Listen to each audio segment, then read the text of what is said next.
I'm so out of practice. What? Oh, hello. Can we even do a stream?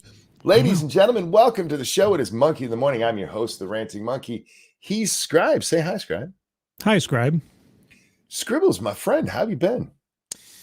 Oh, it's been a busy week or two work-wise and everything. I've got my Thankmas family gathering up this weekend. Granted, the weather behaves itself. This is the time where my family decides to combine Thanksgiving and Christmas together in between both holidays to avoid all the rush and all the fuss of it all. Oh, sure, And so got all my family gifts ready and got to wrap them and get them all set, and then we make the big trip up to mom and dad's. And then, that's going to be a fun weekend. And other than that, stuff, live streams and things, and, watching the world fall apart at every turn with something new catastrophe occurs, just same old stuff. How about you, Monkey? How are you? I'm having a pretty good day. Thanks. I appreciate it. Guys, if you don't follow Scribbles, if you're new and like, who is this guy? Go check out Scribe Light's channel here on the YouTubes. You'll enjoy what he does. I promise. Hey. Kirstie Alley just died. I know. It's one of those things where it's like, she was how old? Really? I didn't realize she was 71. Yeah, I mean, I'm getting to that point in life where like all the celebrities and everybody that I grew up with around me and everything is kind of like frozen time. And then of course, when you get updated, it's like, oh, here's a picture of, Gene Hackman. Like, what? What, right. What happened to Gene Hackman? And so, yeah, Kirstie Alley passed away from cancer. Cancer seems to be getting everybody the last couple of weeks. Who was the just before that died of cancer? I don't know. The other day, wasn't just the other day we had. Yeah, there's so many of this. God. Yeah, there's just so many. We did just have the guy on Sesame Street die. I don't know what got him, but he was in his 90s. Yeah. Bob. I'll say Radford. Anyway, yeah, he was. Bob Johnson in Sesame Street. I always knew him as Bob Johnson. So we talked about this on the stream a while ago. I've gotten to this point where I've noticed, all of these people I grew up watching are starting to die off, and it kind of makes. I'm almost 50 years old. They were 10 to 20 years older than me when they got famous in the first place. Yeah. So it's like, oh my God, they're all in their 70s and 80s. What the hell? I know. Yeah, it doesn't seem like that long. But the generation of adults that we looked up to as kids are now getting to that age. Still, Kirstie Alley, 71 is not exactly ancient or anything these days, but still, it is when cancer hits you. Fuck. It doesn't really matter what age it hits you, but just kind of happens. And Mr. Yashar Ali, who I don't even follow anymore because the guy's a twat. He came out to point out, Scientology tells their people they can't get cancer. Like, do you really think that's the right time to have this discussion? Oh, Lord. Uh-huh. Just type out "I'm an asshole" and tweet that, because that's what you're telling everybody. Look, that's a conversation to have. It really is. But maybe not right now. Maybe just take a day. Yeah, wait till the body cools off a little bit. Snumber, thank you. Daddy issues for one movie versus daddy issues with literally beating your ass in the first sword fight and cutting off your hand. But I just hate women. We'll get to that. We will get to that. I promise. We're getting there. Because, I suppose we should. There was a Mary Sue article. Of course, it was a fucking Mary Sue. Mary Sue talking about Mary Sue. Come out to try to tell us what a Mary Sue is. Everybody's got it wrong, you guys. Everybody's got it wrong. Supreme King Nick James, thank you. Monkey and Scribe Light. It's been a good night since I've seen you two together. I remember Lords of the Night stuff and things. Monkey, you still falling? Of course. He falls uphill, this guy. He's so talented. I do fall up the stairs sometimes. Yeah. That's a true thing. But anyway, I'm trying to find this stupid article. I should have brought it up beforehand, but I am the least professional monkey on the internet. Do we need to, I know we've talked about this before. Do we need to get you like a Mrs. Deagle, like stair climber? Wouldn't chair fit. Thing? Wouldn't fit? Oh, shucks. Okay. We need to get Monkey a better house, guys, like a one-floor ranch house or something, so it doesn't have any stairs with better anymore. Better internet. Yeah, better internet and no stairs. That's what we need to get for Monkey. Isn't it telling that, you're like, we need to get him safe, and I'm like, I need better internet. Yeah, well, hey, priorities are priorities, man. I get it. All right, let's talk about what a Mary Sue is. Yes. Here's the origin of Mary Sue. Oh, real quick, Ooh, an Summer, thank origin you. story. Supposedly, some ghostwriter on Twitter aggravated this by calling them out to the point. TMZ mentions him. What, the Mary Sue thing? Or Yashar Ali. Or, yeah. Not sure which. Yes, Monkey is old. Monkey is 47 years old. Oh, my God. The origin of Mary Sue. Pay attention, guys. This is where it comes from. Oh, wait, hang on. I'm going to get there, I promise, but hello, Jack. Jack? Yes, now I can hear you. There you are. What's up, bud? Having some technical issues. How you guys doing? Doing all right. No complaints. How you doing tonight? Not bad. I feel like I'm party crashing. No, you got here just in time for the Mary Sue discussion. And I wanted both of you here for this because we were talking about it on Twitter. Anyway, he's cutting in on my monkey time. It's everybody's monkey time. Oh, my God. All right. All right. Origin of Mary Sue. There was a fan fiction magazine called Menagerie back in the 1970s. It came out in 1973. An article called, what was the name of it? I forget the name of it. Anyway, the people who published the magazine, they got so tired of fan fiction coming in from women where they'd obviously put themselves in the story and made themselves like super heroic, that one of the publishers of the magazine, she wrote an article, the Trekker something, I forget what it is. And in the story, this girl shows up. She's 15 and a half years old. She comes onto the Enterprise and immediately Kirk wants to have sex with her. And she's like, no, I'm not that kind of girl. They all, true story. They all go down to this planet where they get a little bit sick. They come back and the guys are all sick, but she's not. So she runs the Enterprise by herself. And then she gets sick and dies. No. And her name? Ensign Mary Sue. Her name is Mary Sue. That's where it all comes from. And 3 years later, the people who made the magazine, the one who wrote the story, comes out and says, this is what a Mary Sue is. And she is very specific, saying her and she throughout this. Mm-hmm. It's people who are writing these dumbass stories, sending them in where they put themselves in there and made themselves ridiculously overpowered. I'm paraphrasing, but that's what she says. Which leads us to the Mary Sue magazine. I get it. Is it a magazine? Is it just website? Tabloid. Tabloid. There you go. Tabloid website. Where they write, men on Twitter once again have no idea what a Mary Sue actually is. Well, I just told you what it actually is. Mm-hmm. Real quick, understatement. Thank you. Luke was nowhere near a Mary Sue. The OG trilogy was Luke getting his ass beaten for 3 movies and it all working out somehow. Also, your reply to my comment was particularly and substantively irate bear. Stochastically malevolent terrorism. Kiss my butt. Oh, that's great. He likes to make me say words that annoy me. Oh, yes. If you guys don't know, for those of you out there who also are fans of Irate Alex, just once in a while, not all the time, don't deluge him, but once in a while, just slip in the word substantive into a super chat for him to have to read. And don't say anything about it, because he'll know. He'll know. Oh, yeah. Nobody Huno points out, if I didn't say, it was all related to Star Trek, the original Mary Sue. Yes. Ministry of Wrong Thing, thank you so much. Hey, Monkey. Hey, Scribe. Hey, Jack. Off topic, but TYT just uploaded a video claiming the Twitter files were a nothing burger, and I'm about to throw my head through a wall. How y'all doing? LOL. I'm all right. Thanks for asking. I've seen several.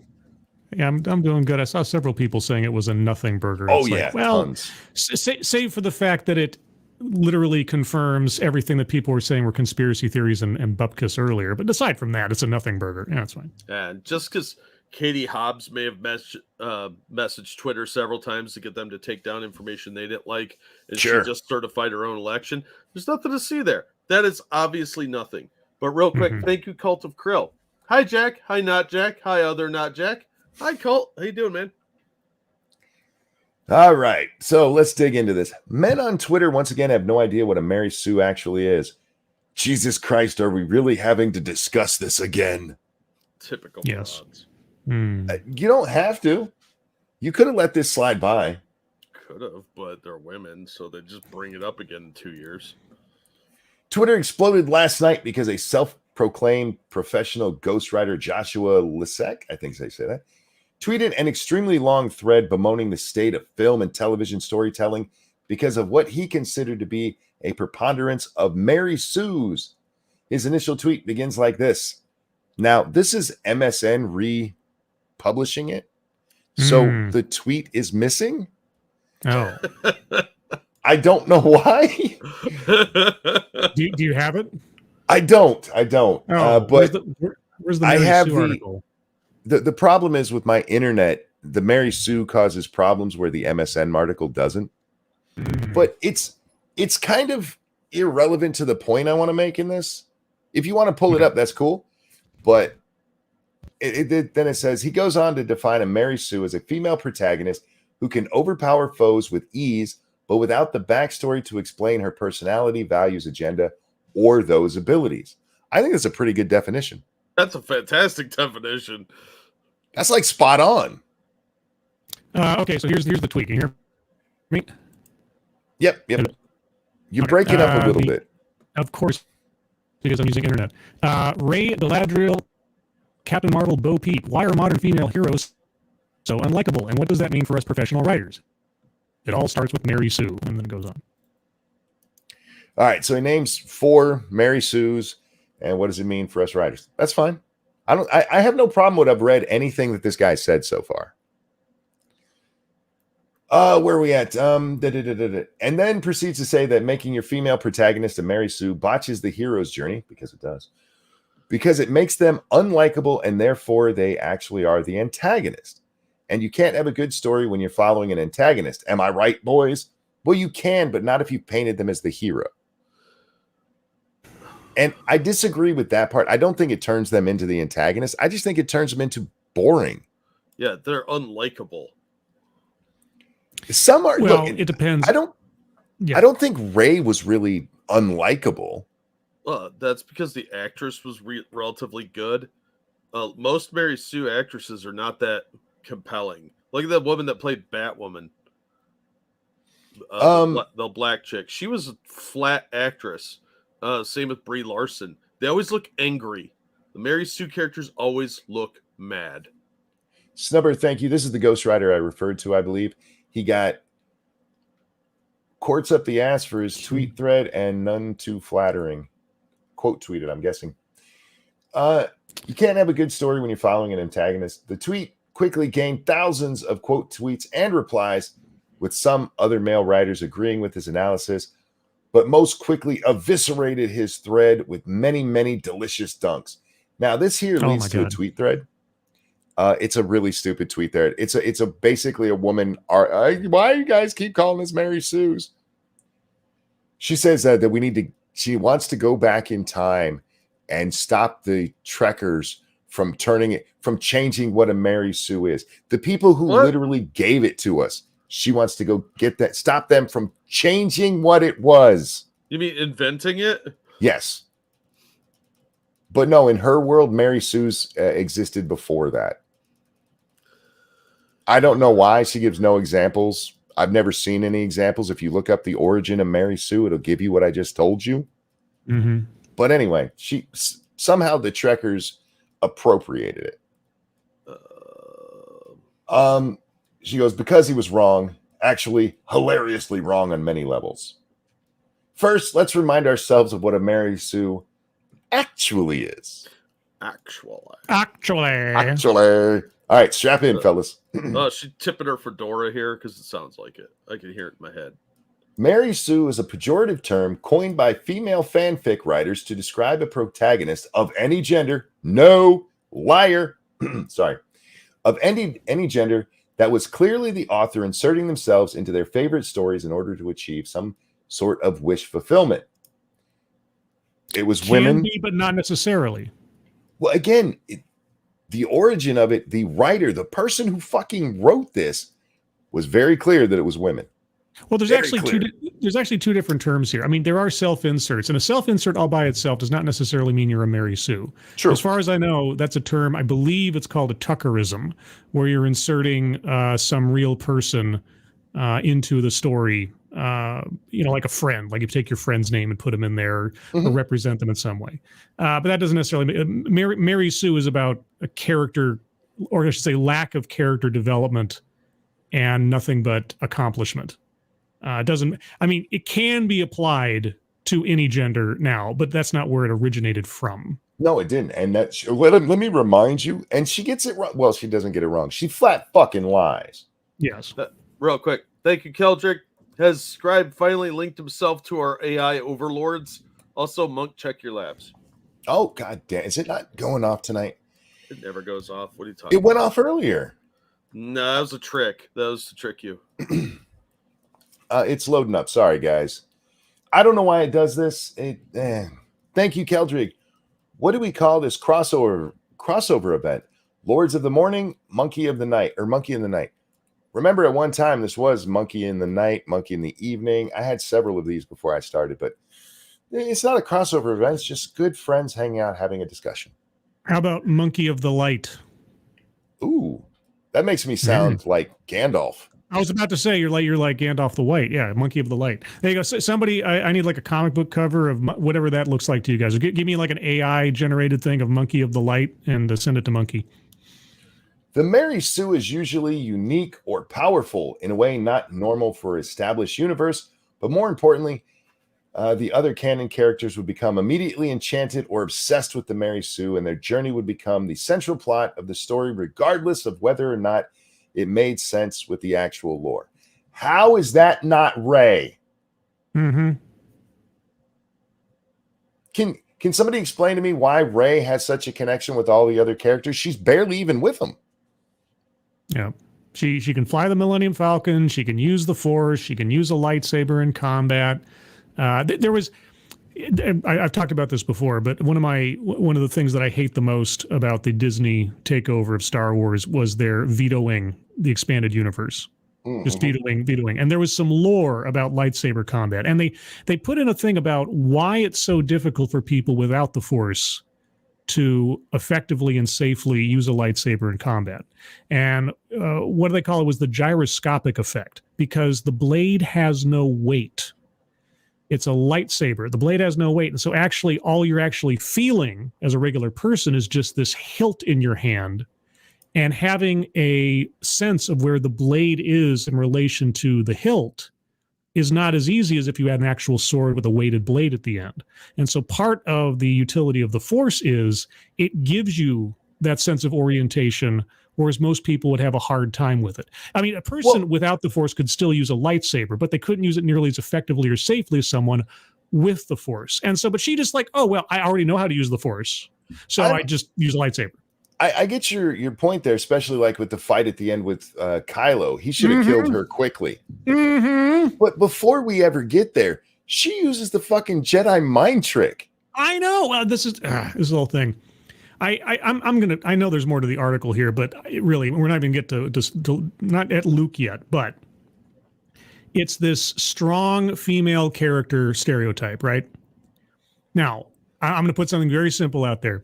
How do you know, in a physical sense, when someone is strong?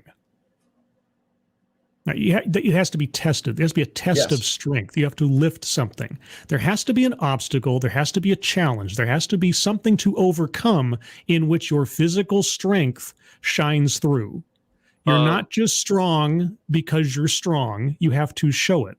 And when you're talking about strength of character, it requires overcoming obstacles and hardship and picking yourself up despite the failure. That is strength of character, not just I walk in and I'm good at things. That doesn't show strength at all. That doesn't exemplify anything other than a know-it-all, and nobody likes a know-it-all. I would disagree. She's been lifting up womanhood and fighting the patriarchy her whole life. She was working hard. Yeah. Yeah, that is the problem with the Mary Sue. And you know what? We do have some male Mary Sues these days. We really do. Oh, sure. Oh, yeah. But the preponderance of them is that the overwhelming majority of them are women. Like, they come in and we have to change everything to women, and they don't even give them a good story. It's just like, she can do it all. Mm-hmm. Well, why do I care? Thank you, Snubber. Even Kodor makes you gain a couple of levels to learn the mind trick. Rey didn't even shoot a gun till after Han found her. Yeah. She uses the mind trick. Doesn't she use the force pull as well? I don't think that happens until right at the end when she pulls the lightsaber in her hand to fight Kylo. But she can do it without any training. Oh yeah, no training whatsoever. Yeah, just can do it. Yeah. She moved the well, this is the thing. Too. This was the thing at the time, though, when the movie first came out. Hang on, wait. What was that, Jack? She moved the boulders to let everybody out in Last Jedi. That was the second movie. Right. Though. Yeah. Now, but I was going to say is that in the first movie, there was still a benefit of the doubt because we didn't know her origin. We didn't know if she was like trained and had her mind wiped or something else. There was still the suspension of disbelief. Like, okay, there's an answer to this. How did she know how to fly the Millennium Falcon? When Han's at the hideout or whatever with Maz Kanata or whatever, she's like, so who's the girl? And then it cuts away like he's going to give her an answer, right? Like he already knows something about her past or something. So after the first movie, even those of us who were still, we were like, okay, the second movie may have some answers that on reflection will make this make sense. We still, even those of us that were upset, we gave it some benefit of the doubt. We were stupid. I get with the mind wipe, that could have been a thing. I mean, that's kind of a theory or a it's in canon. It's in canon as far as it's the Old Republic, so it's not it goes through what is it? Dark Forces. Yeah. Jedi Outcast. He loses all of his powers. He has to learn everything again. But real quick, Kylo got shot by a bowcaster before the fight, but being a Sith, he should have been able to increase his power from the pain. Thank you for that. Sure. And this one is one of the important ones. Thank you, Cult of Krill. Not only does Rey use the Jedi mind trick, she taught it to herself without even knowing it existed. Okay. Now, see, this is one of those things where I'm like, first off to Kyle, one thing. Kylo was not a Sith. He was not trained as a Sith. That's the thing. He was there was no Sith at that point, and Snoke. I don't know what they come up with at the time. He wasn't a Sith. He was a dark side user. Wasn't a Sith. Now, as far as like being able to self-train small force tricks, that is not necessarily outside the realm of possibility. If you're an untrained force user and you take to this naturally, and it's just something you're growing with without any training, you could conceivably learn how to use the force in small ways. That may look like it's like I say. She didn't do it at the beginning when she's haggling with the guy and she's trying to get more money. I know that's the problem. Is that you got to show these things off. If it's a pre-existing condition, you have to at least get some evidence. Anyway. I could buy that she picked up on how to do it maybe subconsciously, but she won't be as expert at it as someone that had formal training. No, not at all. Let me get back to the article so we can get to the Luke Skywalker part so we can talk about that. So we can bitch more. Basically, what makes a Mary Sue is not their powers, but their similarities to the author and the impact they have on the characters around them. Not necessarily. It doesn't. Okay. It's sort of like the terms bigot and racist. It's like they're similar and they can be associated with the same thing at the same time, but they're completely different versions. A self-insert is not necessarily a Mary Sue. It can be, but it's not required to be. There's two separate. I just want to make sure people understand that. And when it says the impact they have on the characters around them, it's not just that. It is how they handle everything and have no trouble with it at all. Mm-hmm. Anyway, and there are lots of Mary Sues in some of our favorite pieces of entertainment. Bella Swan in Twilight, Mary Sue. Dorothy in The Wizard of Oz. What? Oh, yeah. Frank L. Baum was totally a small girl from Kansas. What? Dorothy, kind of a Mary Sue, it says. Dorothy. Oh, bullshit. How much hardship did she go through the course of that story? And especially in the original stories, how much horror did she go through? Yeah. You drop one house on a witch and suddenly you're a Mary Sue. No, she had to wander through the woods, make friends with random people just to get her ass back home. And meanwhile, a witch is trying to murder her the whole time. Yeah, and the people around her helped her because they were friends and a team. She didn't do it all on her own. She couldn't like wiggle her fingers and everything went right. The woodsman had to do his bit, and the scarecrow had to do his bit. Like, She even got captured. Yeah. All right, here's where we get to where we want to be. Luke Skywalker, the geeky young mechanic who grows up on a rural farm on a desert planet, i.e. the Modesto of the Star Wars universe, who somehow becomes the only one capable of blowing up the Death Star. Baby, that's George Lucas's Mary Sue right there. His name is Luke S. Lucas. No. There were a lot of people in that trench run. Did she never see this movie? I have no idea. Because, well, let's start with one of the things that makes a Mary Sue. Being able to do something that has not been set up at all. Luke being able to hit that, even without the Force, is already set up. It's set up when they're describing the run, and the guy next to him is like, "That's nobody can hit that." And he's like, I used to bullseye womp rats back home in my T-16. It's not much bigger than 2 meters. Mm-hmm. It's already set up that he has the ability to do it. And doesn't even Ben mention when he first runs into Luke, I've heard you become quite a pilot. Your father. I understand you've become quite a pilot yourself. Yeah. The one of the best sort of more modern examples of a setup that is brief but at least gives you a notion for later on in the movie is the movie Gladiator. If you guys remember, at the very beginning of the movie, when Commodus shows up, he's like the bratty son of Marcus Aurelius. Mm-hmm. After the first big battle, when there's sort of like this lull and people are recovering everything, there's this brief scene of Commodus sword training with a whole bunch of guys around him, and he's not some kind of loaf.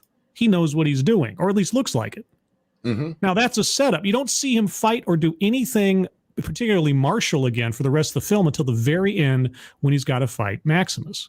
So you know that at least he's not incapable of fighting Maximus, even though he's such a cheat that he wounds Maximus before the end fight anyway. But he's not like a complete know-nothing with a sword. So you know there's a threat there. The guy is still a threat. And you just have to do something like that, whether it's implicit or explicit. You have to somehow ground someone's knowledge, or if you don't do it immediately, you have to explain it later. It just can't be, it can be as simple as, here's Theo, our computer hacker in Die Hard.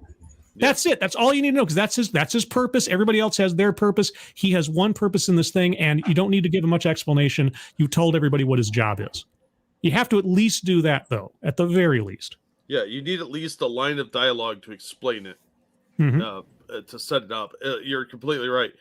But to say Luke is a Mary Sue, and he was getting his ass kicked by the training probe, and Ben was walking him through how to use the Force, which he does later when shooting at this small target. Well, he gets cold cocked by the Tuscans. He's been living on Tatooine his entire life. He's cold cocked by the Tuscans in his first encounter with them in the movie. Okay, and then he loses his aunt and his uncle to the Empire. Hang on one second, because I want to go over all his failings. Sorry. I'm so cooked up about this. This is Kyle. Thank you. Luke doesn't even blow up the Death Star if Han doesn't save him from Vader. Yep. These people are stupid. Well, that's why I wanted to stop and read that one, because every accomplishment Luke has comes from other people helping him. Even blowing up the Death Star, not even forget Han. Ben has to come into his ear and go, use the Force. Yeah. Does he accomplish anything on his own in the first movie? There might be a little bit in 2 and 3, but in the first, anything on his own? He rescues the princess. He rescues the princess with Han. The two of them, and then he escapes with Leia on his own. Yeah. Even when you come to the rescue, she had to save them. No, the grappling hook scene where they go over where the stormtroopers are shooting from one side and she shoots them, and then he uses his grappling hook to swing them across. Yeah, but even in that scene, without her shooting, he can't get the grappling hook set up. It was Luke's plan to use Chewbacca as the decoy to get them into the prison section to rescue Leia in the first place. That's why Chewbacca's about to rip his arms off when he tries to put the blinders on. Fair. Yeah, so that was his plan, and Han was like, no, I got it. I think I know where he's going, but he's like, yeah. So that, of all the things, at least Luke initiated that plan, and it worked. Thank you, Snubber. They also had targeting computers, and Vader took out nearly everyone in that middle run. Han and Ben literally held him up while he puts it in. Yeah. But that's the thing. That's what makes Luke a relatable character, is because he doesn't just get it handed to him. Right. If it was Rey, she would have heard about Vader and just went and killed him herself. Yeah. Any help from a male in that story, it would be patriarchy, and she can't do it. She's just a girl. She needs a man's help. But in Luke's case, it's like, oh no, Luke's a Mary Sue. Oh, okay. Oh, he's got a penis. They're trying to excuse the horrible writing. Rey could have been a good character, but they're trying to excuse the horrible writing when they just shove these women in there and don't. They should be more offended by this shit than I am. It should have been Finn. There should have been no Rey. It should have been Finn, a stormtrooper going from working for the. I mean, I'm setting aside the ridiculousness of the First Order even existing in the first place, but that aside, the guy working for the bad guys has a change of heart and a conscience, and then he becomes the hero. That would have been the better story, but instead we have Rey. Yeah, well, they had to work in the Force's female feminist agenda. Yeah, and of course the white brunette lady is the hero because Kathleen Kennedy is the author of all these Mary Sues. Right? Yeah. Cryptic, thank you. Oh, goody, Mickey can be an Ewok and a Hobbit. Be nice to Mickey. Wow. She's a Hobbit dressed like an Ewok. Thank you, Chaos 1X. I'll also point out Luke's force feats. Instinctive aim, calling for help when wounded, feeling friends are in trouble, lifting his X-Wing, super jump like twice. The rest was all him. It was all Luke doing it with the Force only adding to skill. Yeah, by Jedi. Yeah, by Return of the Jedi for the most part, yeah. I mean, he comes up with the plan in Jedi. Yeah. But even that goes wonky. Right. I guess I can give him credit for that. But even all the way to the end of that movie, he beats Vader, but then his dumbass throws his lightsaber away, and if it's not for Vader throwing Palpatine over the edge, he dies. Thank you, Ministry of Ron Think. Rey, what are those 3 spaceships for? Bam, well, all gone now. Yeah. The it's annoying to me that they're trying to excuse the bad writing because that's just going to give us more. You could make good female characters. No, they can't, because these people don't know how to write good characters, Monkey. They have to take something and shit all over it and ruin it and make it into some power fantasy for dumb people. Okay, well, here's a question. Here, I'll be devil's advocate for a second. Okay, I'll challenge you guys. How was Leia not a Mary Sue? Leia. Well, okay, take the rescue scene, right? They come and rescue her. They're at the end of this hallway and they're stuck. And she goes, well, I guess I got to do it. And she shoots and they all jump into the garbage disposal. And then what happened? They almost die. Yeah, Luke almost drowns like 3 times. Oh, but Leia doesn't. It takes R2 to save them. She didn't do it. If she was a Mary Sue, she would have found a magic way. Like, oh, I know exactly how to hack this little terminal inside the garbage compactor. Now she would have used her MacGyver powers to form a ladder that would have gotten them out. She would have done something that she was the one who did it. In that scene, they're saved by R2. None of them in there saved themselves.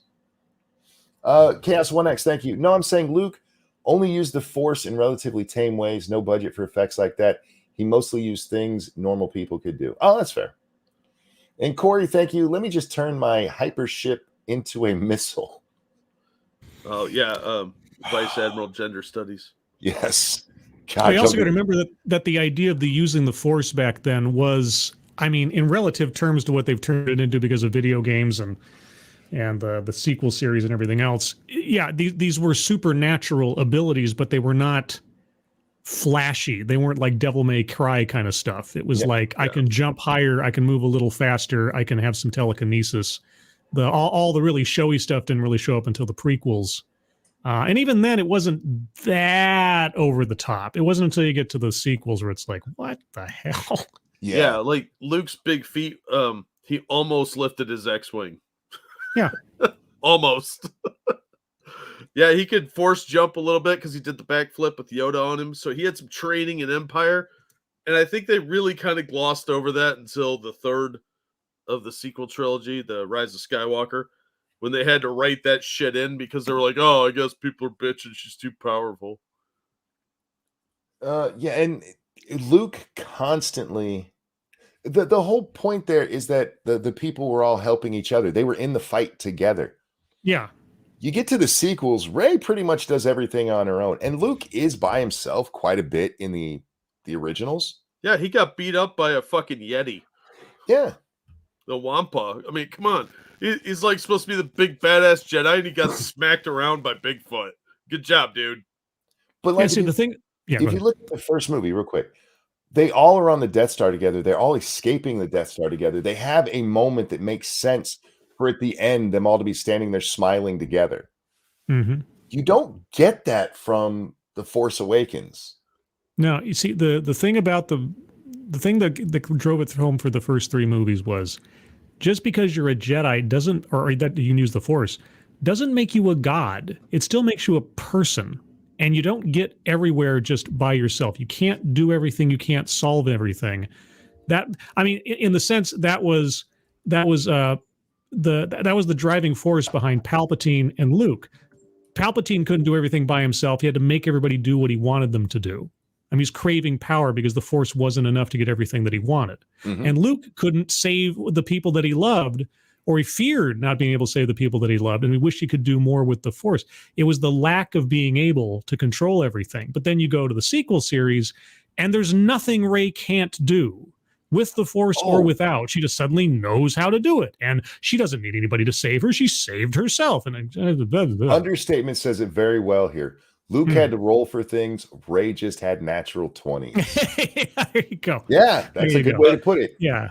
I would argue that Luke was a player character and Rey was the dungeon master's girlfriend. Yeah, that's another good way to put it. There you go. That's what I could. Yeah. She rolled a 3. No, that's a 40. You just didn't see it. Yeah. That's true, Grizz. Small Greek guy stole his lunch. she rolled double D's. It's fine. She does whatever she wants. That's kind of how it is too. Although Rey didn't anyway. No. Chaos One, thank you. Luke only saves the day in that he enables the Emperor's defeat. He earns trust through victories, but his role is not winning the war. It's not his strength. His plans don't work out. He leaves others to plan. One of the things that is great about those stories is that things don't go well. The end of Empire is not, hey, look, we beat everybody in this. It's sad. Han's missing. Luke's got his hand cut off. They don't know where the hell they're gonna go next. It's not a happy end. Yeah. The original movies embraced Murphy's Law. They sat down, they said, okay, the characters have the plan to do this. Where does it go wrong? Because that's relatable on the one hand. You also know that characters are fallible and not everything they do is going to work out. And it enhances the mystery and the suspense of what's going to happen next because it's not predictable. It's not for sure. That's good storytelling. That keeps you wanting to know what happens next. Ministry of Wrongthink, thank you so much. Assuming Rey knows how to fix spaceships just because she grew up on a junk planet is like assuming someone can become a professional chef simply by dumpster diving for scraps as a homeless person. Well, you see, they never really leveraged that part of it. I mean, like, you establish in the beginning that she's this, a scrappy survivor who's like scavenging things and all that kind of stuff. Okay. How many times during the course of those introductory parts of the movie did any of that become relevant where she had an established line of skill that other people did not have? Like her recognizing parts in the Millennium Falcon and how to put things together or how things went. I could get that. I could get that over the course of years, maybe between setting up her own house and putting together her own stuff and taking things apart and putting them back together again. Okay, I could buy that. But outside of that, flying the Millennium Falcon? No. Yeah, see, I had a problem with that when you see her ship at that point looks like a Zippo lighter on its side. Yeah. And she goes from that with no other indication that she's flown anything else, which kind of is more analogous to a dirt bike. And she jumps in the Millennium Falcon and flies it almost perfectly. See, if Flynn was the pilot because he was a trained stormtrooper and she was the mechanic and just was relegated to that and was like, I don't know how to fly this thing, is like, well, I've done, this many hours in the simulator, that kind of thing. But that would have made sense. Everybody had their role, their specialty, and there was an explanation as to how they would have that knowledge. Flynn made the most sense to be a pilot. She made the most sense to be a mechanic. Did they do that? No. She's a Swiss Army knife, and there's never a blade she doesn't possess. Because, that's the problem with Mary Sue's, and that's what makes them a Mary Sue. It's that they can do anything that's needed. And that is such bullshit, lazy storytelling. Hi, Nuts. How you doing, sweetie? And that's what offends me about it. It is bullshit, lazy storytelling. But Luke is a Mary Sue monkey. Yeah, because he blew up the Death Star. Because he's a man. Okay, now here's something else that I always see. It's like, every time we say this about Rey, you guys bring up Ripley. Ripley, like, if Ripley came out today, you guys would be saying woke Mary Sue and everything. No, because she got her ass kicked a lot. Yes. She was constantly on the run. Yeah. Tell me why Ripley is not a Mary Sue. Just look at her at the end of the movie. She's been through some shit. Yeah, she's completely overwhelmed against one alien in the first film. Yeah. That was just a little pissant one. And she wasn't solving everything either. Yeah, she was mostly reacting to situations. She wasn't proactive. She wasn't the best at everything. She was just kind of trying to deal with the situation as opposed to like, step aside, boys. You're all holding me back. I've got this. Thank you, Donald Camp, who says, Ben Riley Parker did nothing wrong. Hi, guys. Yeah, except for being created, but whatever. So much I hated the Clone Saga was the worst thing that ever happened to Spider-Man comics. I'm sorry. Ben Riley is an artifact of the worst era of Spider-Man comics. Ooh, you haven't been reading it recently, have you? Well, I stopped reading after the Clone Saga because I was done. They had no respect for the character anymore, and I didn't care. And then when they did One More Day and I heard about that, I was like, fuck you guys. Yeah, that was, oh, wow. One More Day, I would argue, is on par with Clone Saga. It's worse. It's worse, but I wasn't there for it live, so to speak, so my memory is still stuck at Clone Saga. That's fair. Snubber, thank you. If they did to her what they did to Sarah Connors, fuck yes, we are. And thank you, Cass One. Yeah. Because she goes from controlling everything to being afraid of her own breathing, giving her away. There you go. There you go. Yeah, it is funny that they always go to the aliens character. They go to Ripley instead of going to Sarah Connor. Sarah Connor in 2, yeah, she kicks ass, but they set it up that she's just been doing nothing but training since the last Terminator was there. And she's out of her mind. She's crazy. No. She's obviously well aware of what Alex Jones is telling us. Real quick though, thank you, Cryptic. Hear me out. Ewoks are hairy creatures, and the One Ring makes you immortal and hairless. Look at Gollum. Methinks Mickey's Hobbit condition is due to her One Ring addiction. Be nice to Mickey. And thank you, Frosted Glass. It's a shame they made her a Mary Sue because Rey's intro in Force Awakens was very well done. We learn what her life is like, what she wants, what she fears, and the hint of her backstory before she says a single word. Show, don't tell, done perfectly. Yeah, and then they had to take a big old shit on that. And Scribe is right. That what they should have done there is they find the Millennium Falcon, and Rey should have been the mechanic. She should have been Chewie. Yeah, it should have been Finn flying it. Yep. That should have been how it went. But no, they're like, yeah, the guy who's a stormtrooper who's likely flown ships before. No, not him. No. Get the girl who's flying the Zippo. Admittedly, Finn did need Poe because he needed a pilot. That was the joke at the beginning, right? Sure. But he could at least say, okay, well, I've had more experience with this than you have at this point. So, but either way, yeah, it should have been Finn. She should have been the mechanic. And then when they meet Han and Chewie, her having a relationship with Chewie through their knowledge of mechanics would have been a much more interesting connection between those two characters as the series went on. And it should be like, help, Chewbacca, I'm stuck in the warp drive. God damn you. Yeah. And would have been something if she establishes a relationship with Chewie through their mutual understanding of mechanics in the first film. And then once we have Kylo or Ben have to confront the fact. I mean, do you think Chewie didn't raise Ben as an uncle his entire childhood? Right.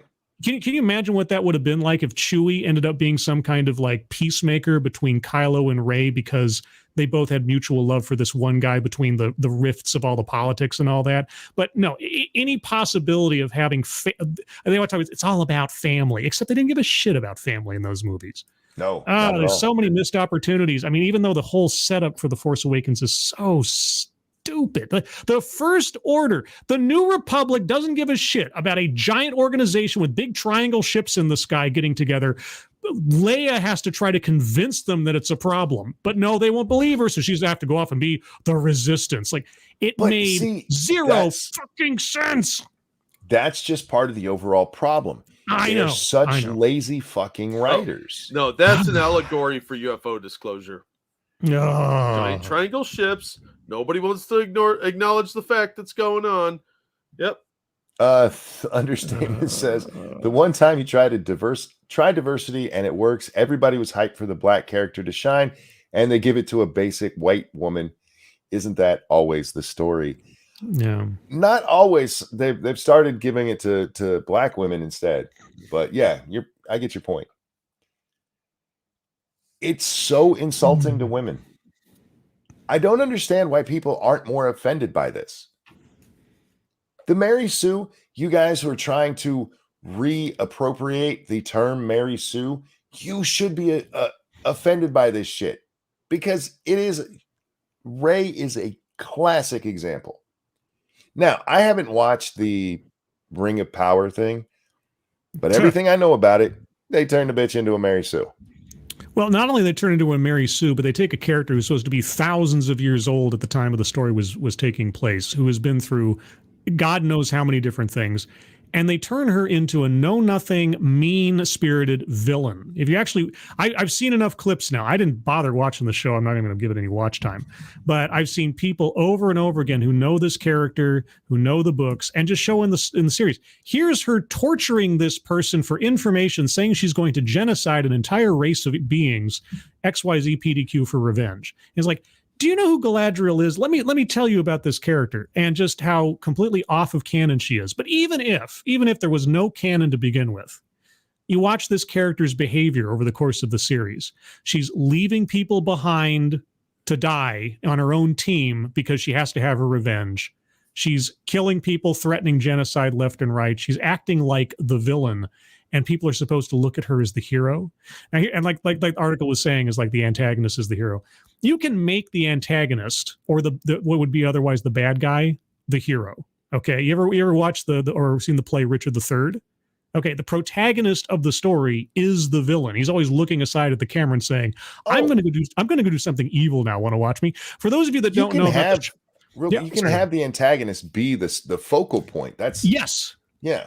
Yeah, you can do that, but you have to be structured around that. You don't try to say this lady is the hero of the story and she's heroic and she's supposed to be a role model, and then have them behave like an absolute jerk and then pretend like you did something good. That was what was so weird about the Rings of Power. I have some backing up here. Let me get this. Snubber, thank you. Galadriel literally let her men die so she could get the final blow. Is that true? Mm-hmm. Fuck. Mm-hmm. Keldrick, thank you. Black men just can't get ahead. White women keeping them down, man. And Cryptic, thank you. If the Ghostbusters can ignore continuity for the She-Busters movie, I think episodes 7 through 9 can be ignored if Disney would stop being lazy. Yeah, they're not gonna. They're too invested now. Yeah, I mean, my problem with 7 through 9 is just the lazy writing. Yes, there's reasons to hate it because it's the lazy writing, but lazy writing has become such a prevalent thing. It's because they're making propaganda and content. They're not actually trying to make a good story. They're trying to say it's a good story because it fits their criteria for what they wanted to achieve.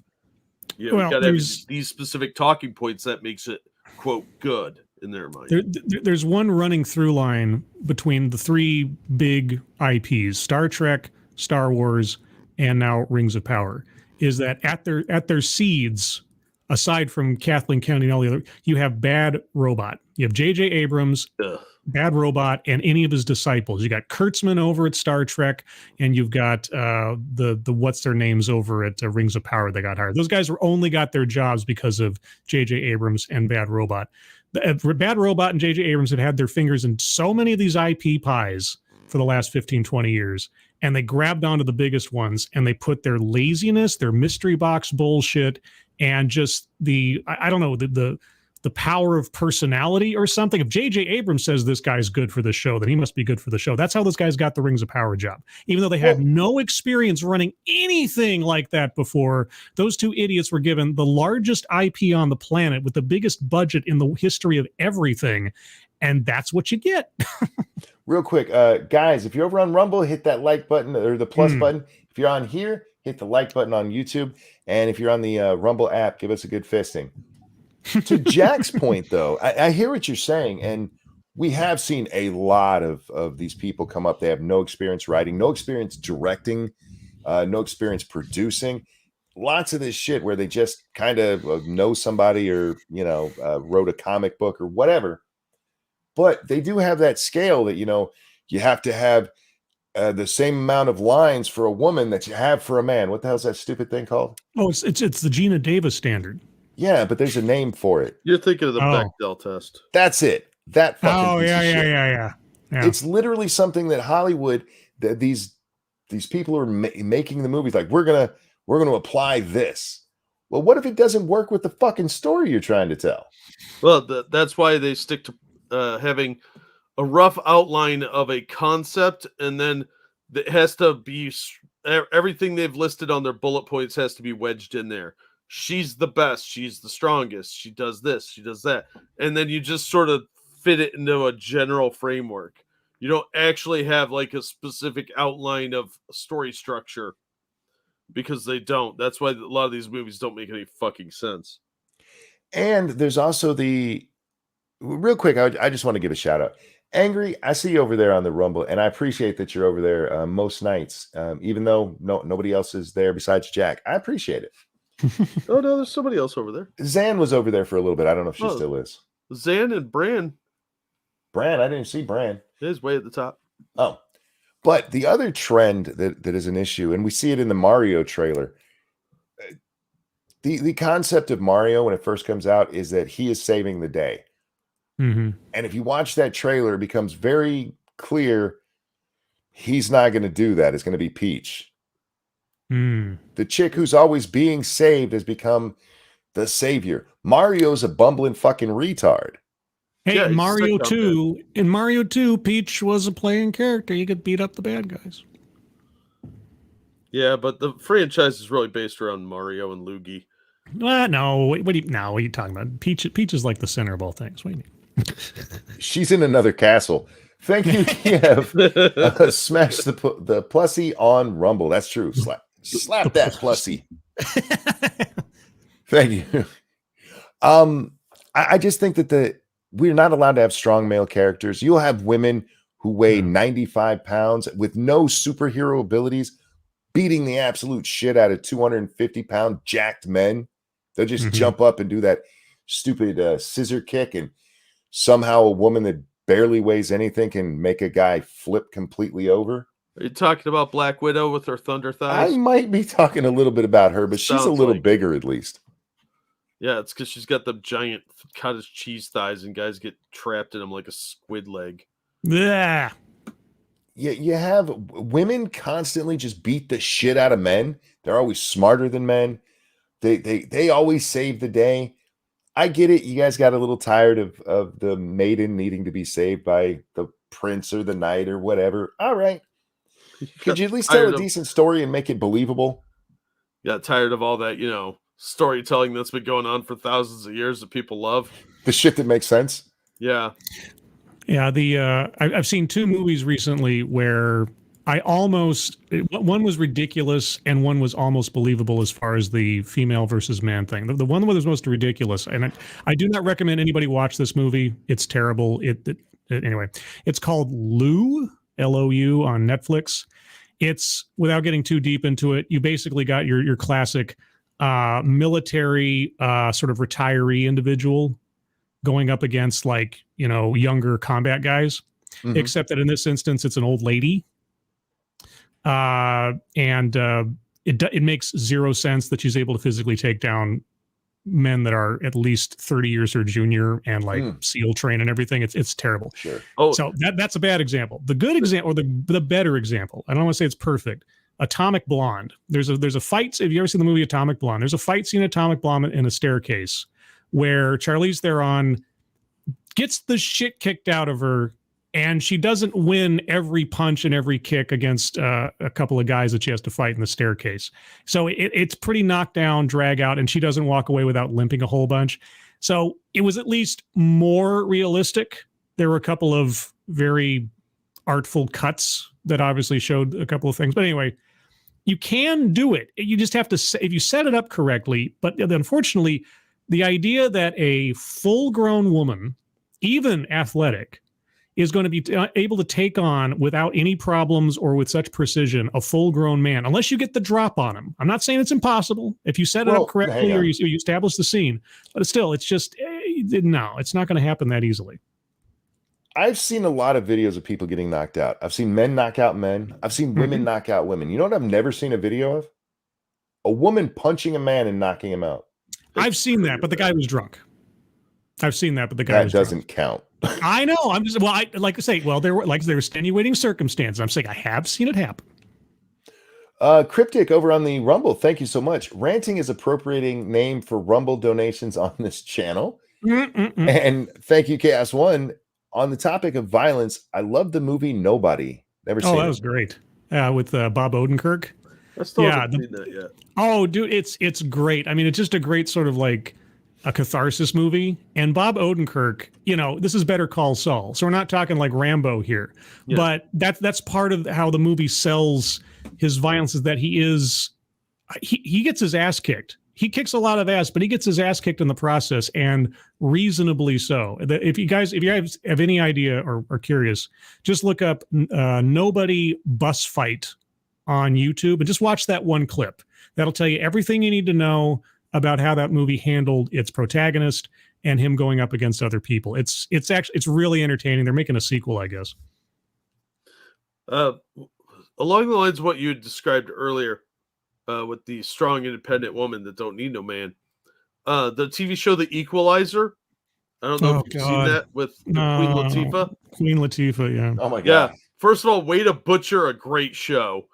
Because the original with Edward Woodward was fucking great. That was cheesy fun. This is sad. It is a sad remake where a late middle-aged fat woman is beating the shit out of people. I just say watch the show. Don't let them get any clicks out of it, but watch it, and it's fucking awful. The opening sequence to the original Equalizer still disturbs me, because when I was a kid, it was the music and the imagery was so dark and creepy and suspenseful. Like, it was very disturbing to me as a kid. And even when I watch it today, I still get a little bit of chill up my spine just because of the setup. Even though the show itself, after the first season or so, got kind of cheesy. But Edward Woodward wasn't some like major action whatever. He was much more like Panther Guile kind of hero. But and the Denzel Washington movies, the first one was all right, but the second one was kind of the first one was okay. Second one was I kind of forget they exist because I'm not a giant fan of Denzel. So I tend to block him out of my mind a lot, much like I do with most Nicolas Cage films.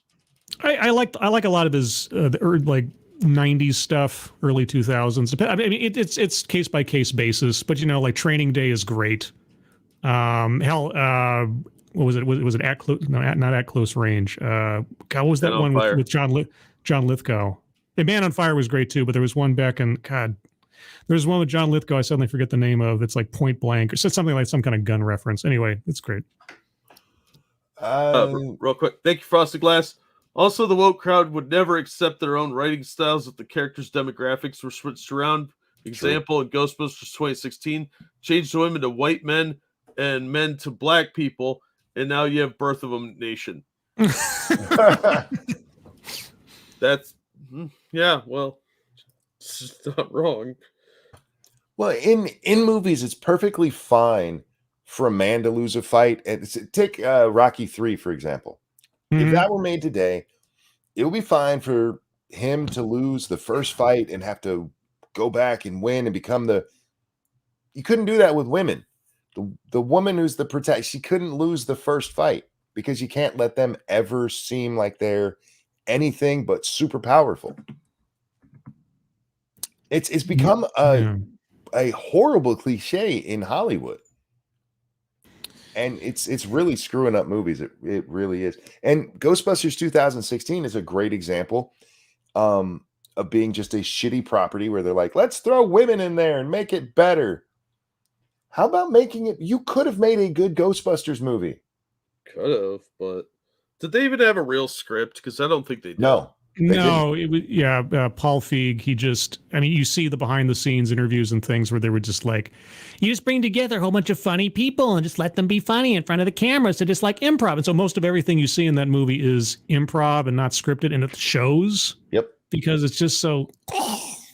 Yeah, it's like a bunch of SNL sketches glued together.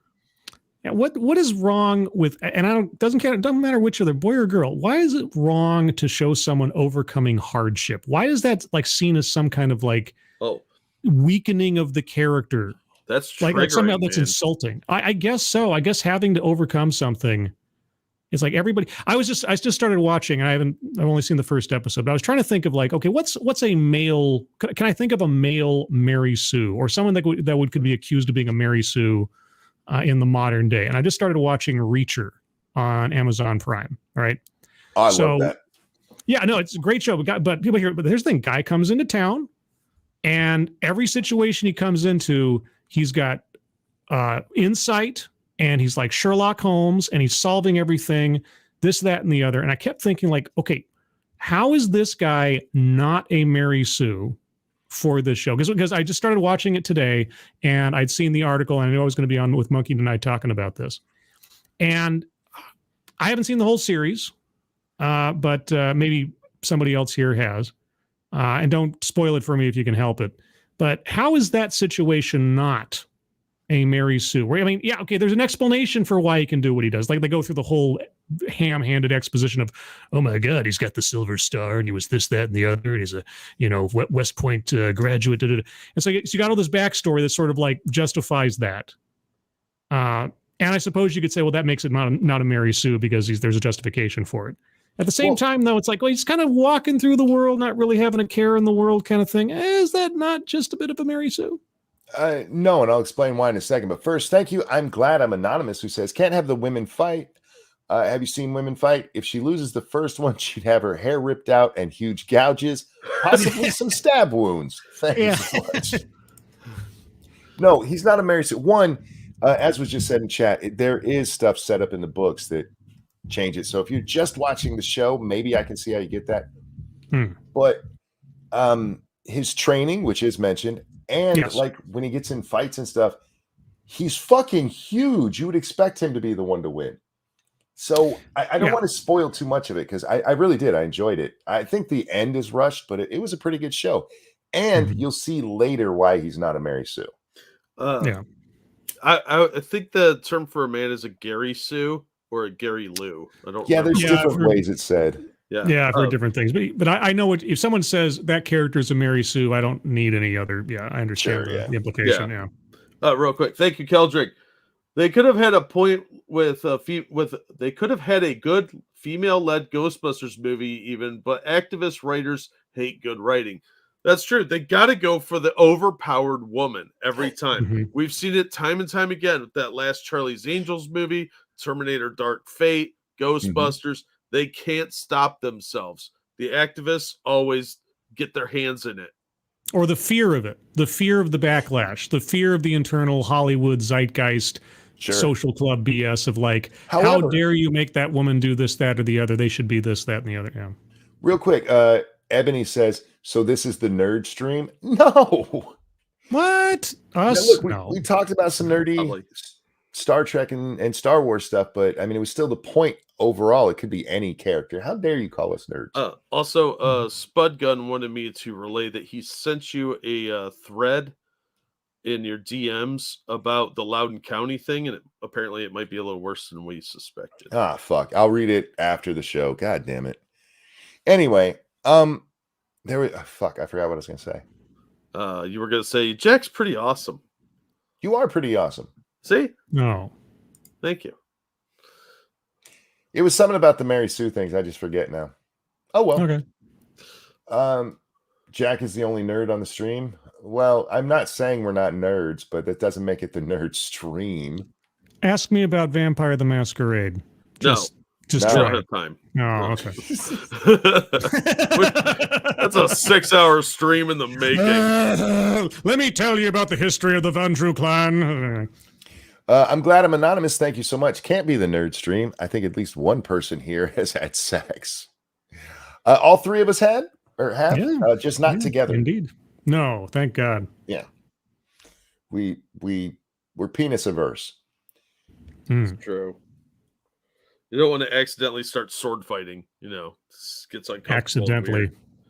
Yeah, well, you're going for the same hole, and where he slips out of her vag while you're going for the ass, and then boom, crossing the streams. The next thing you know, you're gay.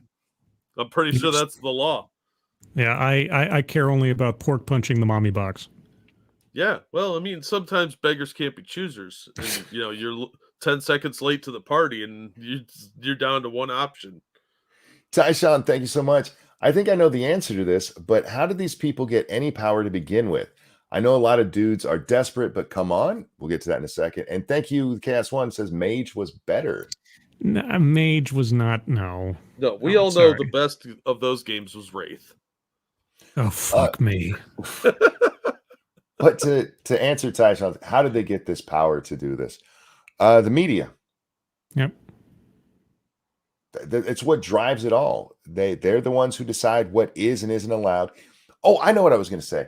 You said you can't have the male thing. Have you seen The Northman? Not yet, but I've heard many good things and many like meh things, depending. Okay, I'm more of the meh, but it is a good movie, and it is all about the adversity that the guy's going through. Mm-hmm. And it's a pretty decent movie. The woman in it is a fucking horrible bitch, portrayed as such, and gets what she deserves. But yeah, you can make those movies and people will watch, and they're just not, because they're too worried about the messaging. Yeah. I guarantee you it doesn't pass that Bedlam's test or whatever the fuck it's called. Bechdel test. I'm never going to learn that because I think it's stupid as shit. The first time that I noticed the whole argument about the gotta get back at the trolls for the female character kind of thing. I'll get your super chat real quick.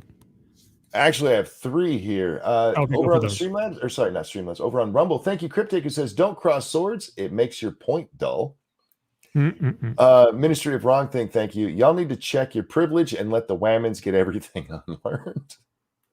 And thank you, Cast One. Northman was worth it for the spear catch alone. I recommend it to people. It's not just, but I want you to know, I think it was overhyped. It's still a good one. Am I missing any Streamlabs? Not that I know of.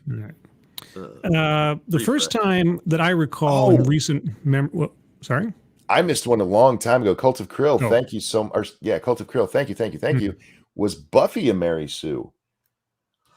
In the movie or show?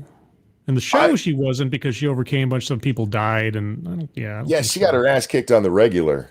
Yeah, in the movie, I mean, it was played up for laughs that she was just sort of like naturally inclined to this without even knowing it. That was the joke.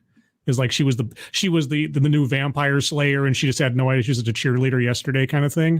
Mm-hmm. So in that sense, it was kind of explained. I mean, her being good at stuff was the joke. So I don't think that necessarily makes her a Mary Sue inherently, unless you. I mean, maybe technically, but it was part of the plot. Yeah, it was a comedy, so they were making fun of the fact that she was. Yeah, she was the chosen one, that kind of thing. Yeah. So even if she was a Mary Sue, it was appropriate to the film. Right. So I just want to get real quick back to the first time that I remember in the modern day, so to speak, of where going to see a movie because the lead was female was seen as a statement. and as an opposition to sexism, and that was Mad Max Fury Road. This is the first time it ever really came to my consciousness that this became a trend. And that was a point at which there was this website out there that I don't know if it's around anymore, or maybe not, but it was one of these like pickup artist sites or something called Return to Kings or Return of Kings. And apparently there was a blog post made by one guy on that thing that was complaining about the female lead in Mad Max Fury Road, and places like the Mary Sue and all these other polygons and things. They took this one blog post and maybe a couple other comments on some other, random websites, and they conflated this into this huge opposition, this big misogynist, sexist opposition to Mad Max Fury Road. And I remember watching people on Facebook back when I was on Facebook saying that I'm going to go see that movie just to show them going to the movie became a statement. And it wasn't about seeing the movie or interested in Mad Max or anything else, but it was like, I'm making a statement against sexism. That was the first time I remember social media. And it may have happened earlier. I'm not saying I'm an internet historian or anything, but it was the first time I ever saw movies and feminist sort of activism coinciding with each other. Even though the movie didn't show Furiosa as a Mary Sue, she got her ass kicked and she was not in the best place most of the time, and she lost and had lost throughout the entire deal. So, but it really was the first time I saw a movie being used as a protest point to make a statement. And then you saw things like that very commonly afterwards with like 2016 Ghostbusters and even Birds of Prey recently. It's like, I gotta go do this for the women and everything. Captain Marvel being the biggest of all of them. Yeah, I'm really wondering if because the protest part of it, I think they showed that as soon as that picked up, that seeing Mad Max was now in opposition to sexism. I think they started seeing that as a business model. I could be mistaken, and some more informed Hollywood historians out there might say otherwise, but I remember that became a much more common theme in movies thereafter. So I'm wondering if that might not have been the genesis of protest as business model in defending women. This would be a good time to pitch my new movie. It's a buddy cop film called Stunning and Brave. Now, Lieutenant Stunning and low-level officer who's brave, they have to go stop a white nationalist who is also a misogynist, by the way. And they're both women of color who happen to be lesbians, and they're each crippled in a different way. So one may be trans. You're not sure. It's kind of a mystery we're alluding to. It's going to look super obvious it's a dude, though. And that's the movie I'm pitching to Hollywood next week. You could sell that. I know, and that should frighten all of you. If we can have comic book characters, what were their names? The pink and blue? Oh, Snowflake and Safe Space? Yeah, Snowflake and Safe Space. You can do that. You can have Stunning and Brave as a buddy cop. Did those comics ever actually come out? No, got so heavily mocked and ratioed because of those two and Fat Black Dora the Explorer with the bag of holding that they never released it. Yeah, exactly. Nice. I remember seeing that. I was like, yeah, they never actually did come out with those, but they teased it for a little bit. Oh, they were hyping the shit out of that. The guy that wrote the book about two gay black Santas. Well, there was a black Santa and a white Santa in a interracial relationship. Damn, that's really progressive. I know. It was a killer. However, that is still kind of a fucked up story because they should have been lesbians. Trans lesbians at that. I'm just saying. Trying to make a better story. Did you guys ever see the Cloak and Dagger TV show? I refuse to because I like the Cloak and Dagger series and what they did to those characters and go fuck themselves. That was a fucking crime, man. It was. I did a stream talking about the series. I don't recommend it, but if ever there was like a mismatched pair of characters with a really interesting backstory, the original Cloak and Dagger, like you go find the comic book and everything. That was some dark shit. You get up on the opening. You get the opening pages of this comic book, and they're in no uncertain terms talking about drug dealers, prostitutes, chicken hawks, child prostitution, drug. I mean, it's like the worst of the '80s, and they're just dumping it there on the page, and just like, and I remember reading it the first time, and I thought, I need the Punisher to show up right now to kill these people. They're so terrible. And then Cloak and Dagger show up, and you find out about their backstory, and it's so visceral and dark and so on point for the 80s and the fears of the 80s and the things going on at that time. And then you see what they did to them in the TV show. And it's like, what the hell are you guys doing? And of course, they did it all to we have to break new ground. We have to defy expectations. We can't have update for a new audience. Yes, for the update for the modern audience. audience. The modern audience, yeah. So the white girl is going to be the street criminal, and the black kid is going to be the honor student. And then we're going to switch this up and switch that up because obviously doing this makes it better, guys. And then I don't even want to go into it, but I'm trying to think of like really good stories where it didn't. I just remember when it didn't matter. Like the characters are what mattered, not what they looked like and all this other stuff. It just Well, that's. I want to read this comment in chat from Anonymous Gamer. It says, "I generally just watch older films and shows while avoiding most modern media, unless it's something really worth my time and attention, like the Batman." I'm pretty much the same way. I don't watch a lot of new shit unless I hear something good about it. Yeah, I have to. My problem with that Cloak and Dagger show was she tries to tell him that this guy tried to rape her, and he's like, "Have you tried being black?" Yeah. Oh God, yeah. I hated that shit. I was like, "Are you fucking kidding me? This is stupid." She's a homeless chick who almost got raped. And like, "Have you tried being black?" Isn't he also like a privileged kid? Oh yeah, no, he comes from it's a complete reversal from the comic book where Tandy is the ballerina, or like rich girl, and he's upper middle class, upper middle class, and Tyrone was like the street kid and everything. They like completely switched those things, and like his mother is the breadwinner, of course, and his father's just like a beta male, and it's terrible. It was bad. What they should do is release a Cloak and Dagger comic with all of the same dialogue from the movie or from the TV show, but in the right person's mouth. Yeah. So that he is on the street and he's like, "I was almost raped." And she looks at him and goes, "Have you tried being white?" Oh no, she should look at him and say, "Have you tried being black?" Yes. You didn't vote for Joe Biden, did you? No. Yeah, when I saw what they did when they were changing up the characters like that, I couldn't even do it. Like, no, fuck that. I'm not going to watch it. Yeah, no, I just bring it up because I was trying to think of like another IP they ruined with trying to be ideologically pure about things and like just ruining the characters.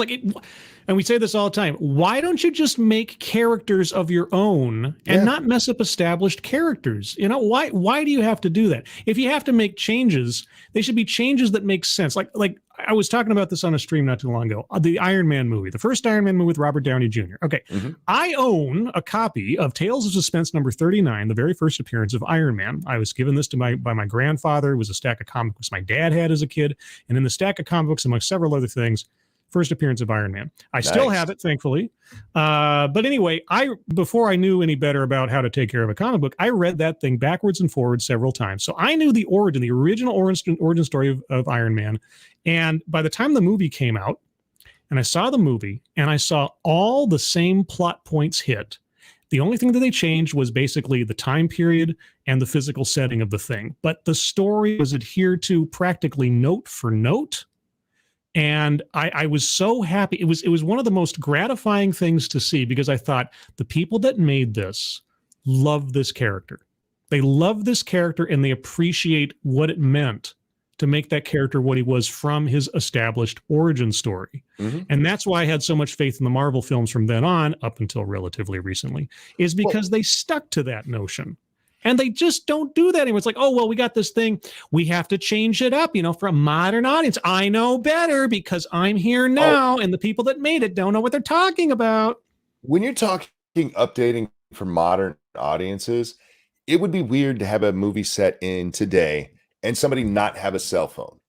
That's how you update for modern audiences. The wars that we're fighting and stuff now, that's how you update. You don't update it like, Spider-Man's actually a crippled chick in a fucking wheelchair. Look, Sun Spider is a lovable character. You're just a hater. How dare you? Real quick, thank you, Cryptic. Most comic movies would be a hit if they just stick to the source material. Yep. They have 100 years of good storylines, but they keep changing crap to be modern. An original Crisis on Infinite Earths would make for a great movie. It would, but they're never going to do that because they got to make it super wokey woke. Unless, well, I mean, now that James Gunn is in charge, they could conceivably, if they stick to stuff. Yeah, that just means there's going to be a lot of kid touching in it. Yeah, and the thing that I just kind of mentioned it, but the thing that I hate, and they just came out with a sort of a statement from one of the Marvel producers about this, is that they specifically look for people who aren't fans of the material when they're hiring writers because they want like a fresh take or something. And I'm like, I always bring up this example, and for those of you that listen to my streams before, I know I've worn this out, but I can't help but come back to it. Star Trek II: Wrath of Khan. Okay, the guy that was handed this movie to do knew nothing about Star Trek, nothing. But for the sake of the project and for the sake of everything else and writing the script and all this, he made himself a fan of the show. He sat down and he watched every episode to get his hands on and read some books and all this other stuff. And he made himself a fan, at least for the duration of the project. And he made one of the best Star Trek movies that was ever made. But he wasn't some super fan, but he took the effort to do so. So if you're not going to hire somebody who's already a fan of material, it should be required.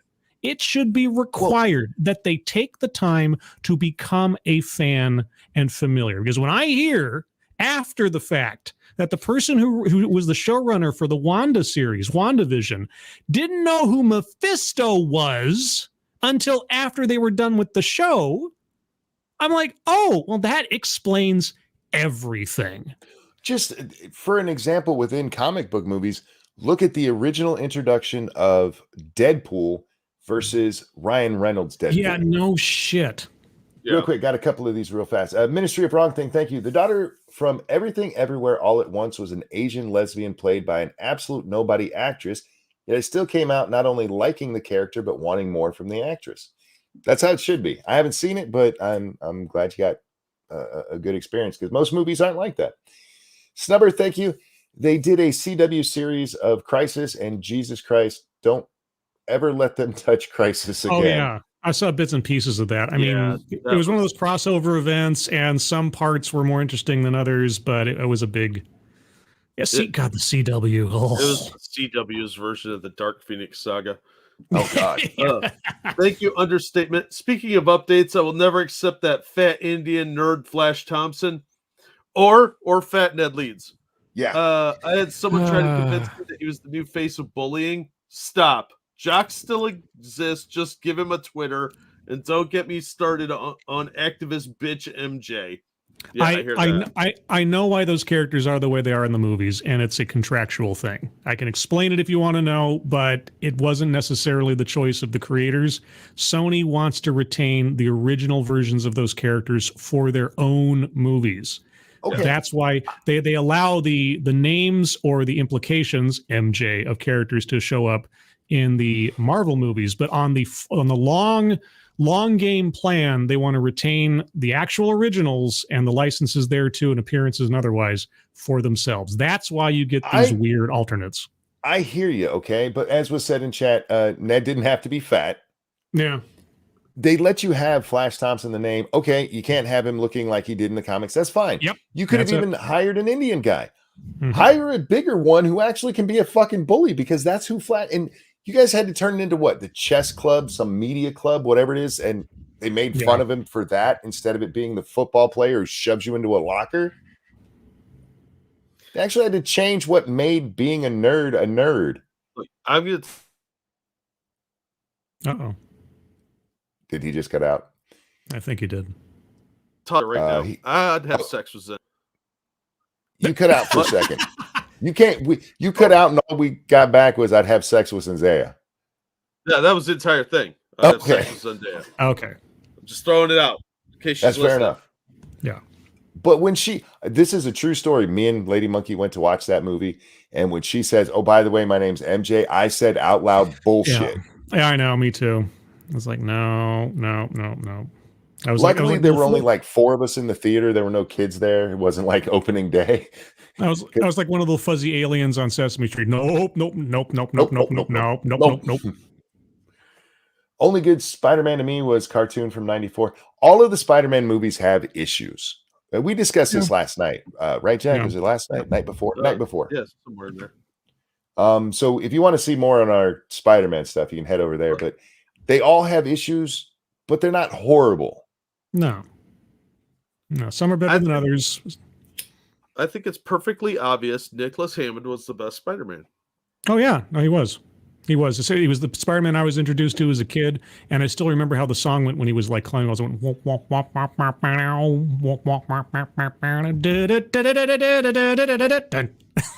Is that from the TV show? That's from the TV show. Yeah, Nicholas Hammond. You know, Nicholas Hammond was in Sound of Music. He was one of the kids in Sound of Music. Oh, what was the thing I heard today? Somebody said that. Oh, never mind. It was our Supreme Court justice. I don't want to talk about that stupid shit. She brought up the Sound of Music. It wasn't Sound of Music. Oh. She brought up It's a Wonderful Life. Because they have that case before them right now about whether or not this woman has to make websites for gay people. Right. Yeah. And so Ketanji Brown gets up there and asks, well, if a photographer has a setup and it's a wonderful life, could he keep a black person coming from being in the pictures with any of this stuff? Oh, because there were no black people in It's a Wonderful Life. Oh God, that is a Supreme Court justice. Go ahead. If this is allowed to go through, like the cake baker thing where you're forced to do it, I could totally see Daily Stormer going into some gay outfit and having them design a website, and when they refuse, they sue. Yeah, because they'll use this as precedent. You have to do it. You're just bigoted. If you think that's bad, I listened to the oral arguments for the case against affirmative action. Oh yeah. Yeah, I can't quote it obviously, but when they got to Ketanji Brown, you like what? What did you just say? I can't recreate it. I don't want to go into it too much here, but man, that was a very revealing. It's like 6 hours of oral arguments or something, and I bit by bit I listened to it, and it's very revealing stuff. But man, you really listen to some supreme, and part of me always tries to be like, okay, maybe they're just being devil's advocate. That could be it. I mean, that is part of the world of justice. Yeah. And sometimes it's true. So like I go into it and I start listening to Supreme Court justice talk, and I'm trying to think, okay, is it just that they sound ridiculous, or are they taking one side for the sake of challenging the attorney? But man, I tell you what, sometimes I'm thinking, I don't know if this person should be a Supreme Court justice. I'm not quite sure that's devil's advocate. They might actually believe that. Oy. Yeah, we covered that at the time. I don't remember her exact words, but yeah, she's an idiot. Real quick, Stevie asks, why do all SJWs think it's 1950? Because that helps their narrative. If they admit that there's equality and that the reason that people don't go watch their shitty movies is because they're shitty movies and not because there's a woman in it, then everything falls apart. So what they do is, oh, you guys just want it to be 1950s and women in the kitchen barefoot and pregnant. It's a conversation ender, or sorry, an argument ender. It's like there's nowhere to go. They have no reasonable argument other than to say, you just want to return everything back to the bad old days of this, that, and the other. Without, it's the same thing with people bringing up 400 years of slavery and but ignoring everything that's occurred since then, or how they've never been a slave, and those laws that happen, they just don't exist. And yeah, it's just an ability to harken back to the worst of times and say that nothing's changed since then, and we're still living today with the sins of sexism and patriarchy and racism and Yeah. It's one of the reasons why they can never use the horror genre for their point, because there's almost always a strong female character in the horror film, at least by the end of the film. The final girl, the final girl. It's an entire cliche because it happens so frequently. That's why they don't ever throw those out there. They always have to throw out like, oh, Ghostbusters was all men, so we're doing female strong one. No, they never do this shit with movies or genres where they've known to have strong female characters. Yeah, who always beats Freddy Krueger? Who always beats Freddy Krueger? Yeah, yeah. But same with Jason and Michael Myers. It's almost always the women. And there is a reason for that, because these are morality tales, and they're the pure, clean girls who beat the evil. Yeah. And they're almost always wearing white by the end of the show. Like what was it? Heather Langenkamp's character. I forget her name. Nancy Thompson. Nancy Thompson. She's wearing like a white nightie at the end of the thing. Yeah. And then the man represents the evil, either voiceless or otherwise. and then the woman represents the virtue, the life-giving, the protector, the mama bear kind of deal. Yeah, and all the people having people understand. Sex die. Yeah, it's a very also you're very virginal. It's a very simple way of telling a story of good and evil, threat versus savior, without it being inoffensive or anybody misunderstanding what's going on. And there you go. Real quick, thank you, Evolved Potato.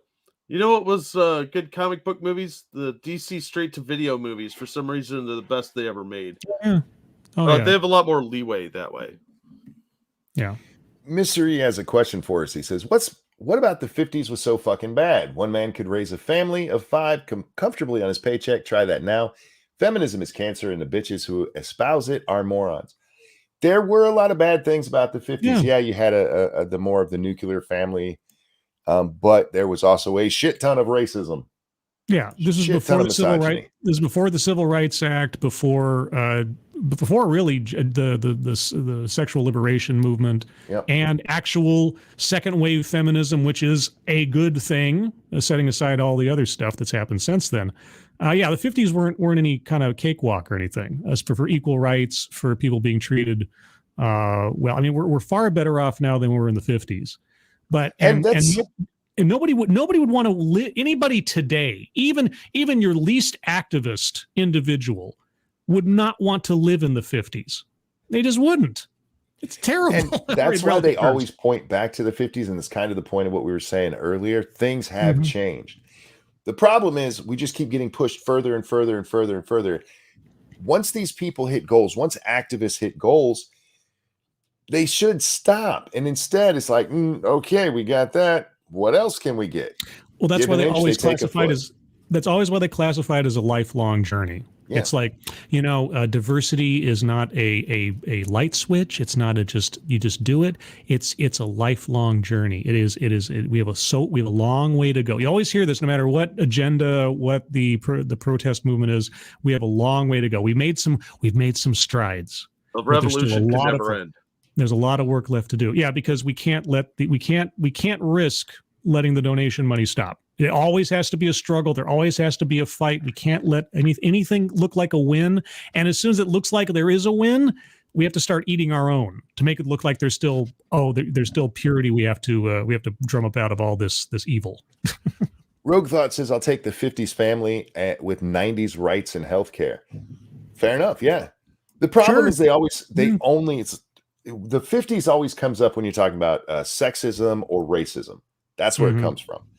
And it's always women were made to stay in the kitchen. Even back then, women had quite the say in the way the family was run. Even back then, they were the ones who spent all the fucking money. They might not have been making it, but they always do that for this. They never oh, by the way, yes, family stayed together back then. Because again, it blows apart their narrative. Because the whole point is just to point at something nasty. I don't know why it's the 50s, not the 40s or the 20s. I don't know, but it's always the 50s. Thank you, Joel. Like Disney closing down Splash Mountain because it's based on Song of the South. Did they really do that? Yeah, they're remodeling it.